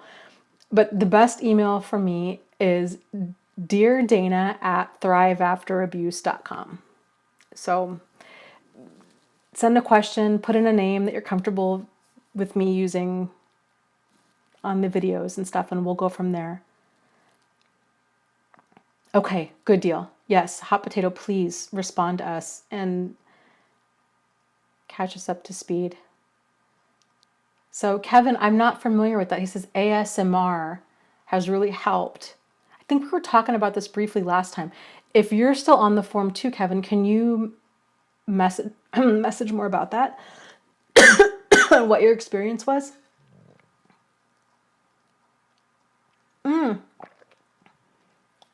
Yeah, Christina says, it's early morning here in Sweden. I'm just reminding you that I would love to translate your book. Lots of love. Well, thank you so much. And just real quick, before I totally lose my voice, I actually have 2 books because I drink a lot of coffee. 2 books done, and one of which is the first book that needs to come out, and it's just a lot of like the basics, kind of like the 411, like what's up with all of this stuff. That book I'm super excited about. I need to make the final like revisions of it and everything, and I don't know, I'm kind of kicking around some ideas with how to move forward on that. I'll have to do another live stream about all that, because I'd like to throw out some ideas to you guys, because I'd like for that book, and possibly even subsequent books, because that's what's feeling most in alignment with me, is to make things donations based. So that's kind of scary at the same time too, no joke, but I don't know. So we'll talk. I'll do another video about it and get ideas and stuff from you. So, okay guys, have a fantastic night. Adriana asked, the forum on the website. Yes, I have 2 support groups, one on Facebook, one on my website. And website is thriveafterabuse.com, and /forum, FORUM, is the support group there. The forum is a support group. So it's just people all over the world and it goes 24/7. I'm in both of those groups pretty much every day, and super helpful getting input and feedback and just support from other people that have been there, done that. It's really validating. So I'm so glad that you guys appreciate these chats. I enjoy it too, and yeah, I enjoy it a lot. I'm glad that my stuff can be used, my pain can be used for something positive. So, okay, guys, good night, and I will see you guys next week, same time. Oh, and my podcast, don't forget, if you're interested in listening, you don't want to use all your data, like watching these long live streams. Podcast, I'm going to start putting probably these live streams too, up on the, as a podcast episode. So, but for now, there's 7 different episodes on there. It's also, you can find it on iTunes. It's called Thrive After Abuse. So we'll go from there. You guys have a fantastic week. See you next week, 8:30 p.m. Eastern Standard Time, okay? Talk to you later, and lots of love to you guys. You are not alone. You are not crazy, and you really can move forward and heal from this. So take care, and I will talk to you guys soon, okay?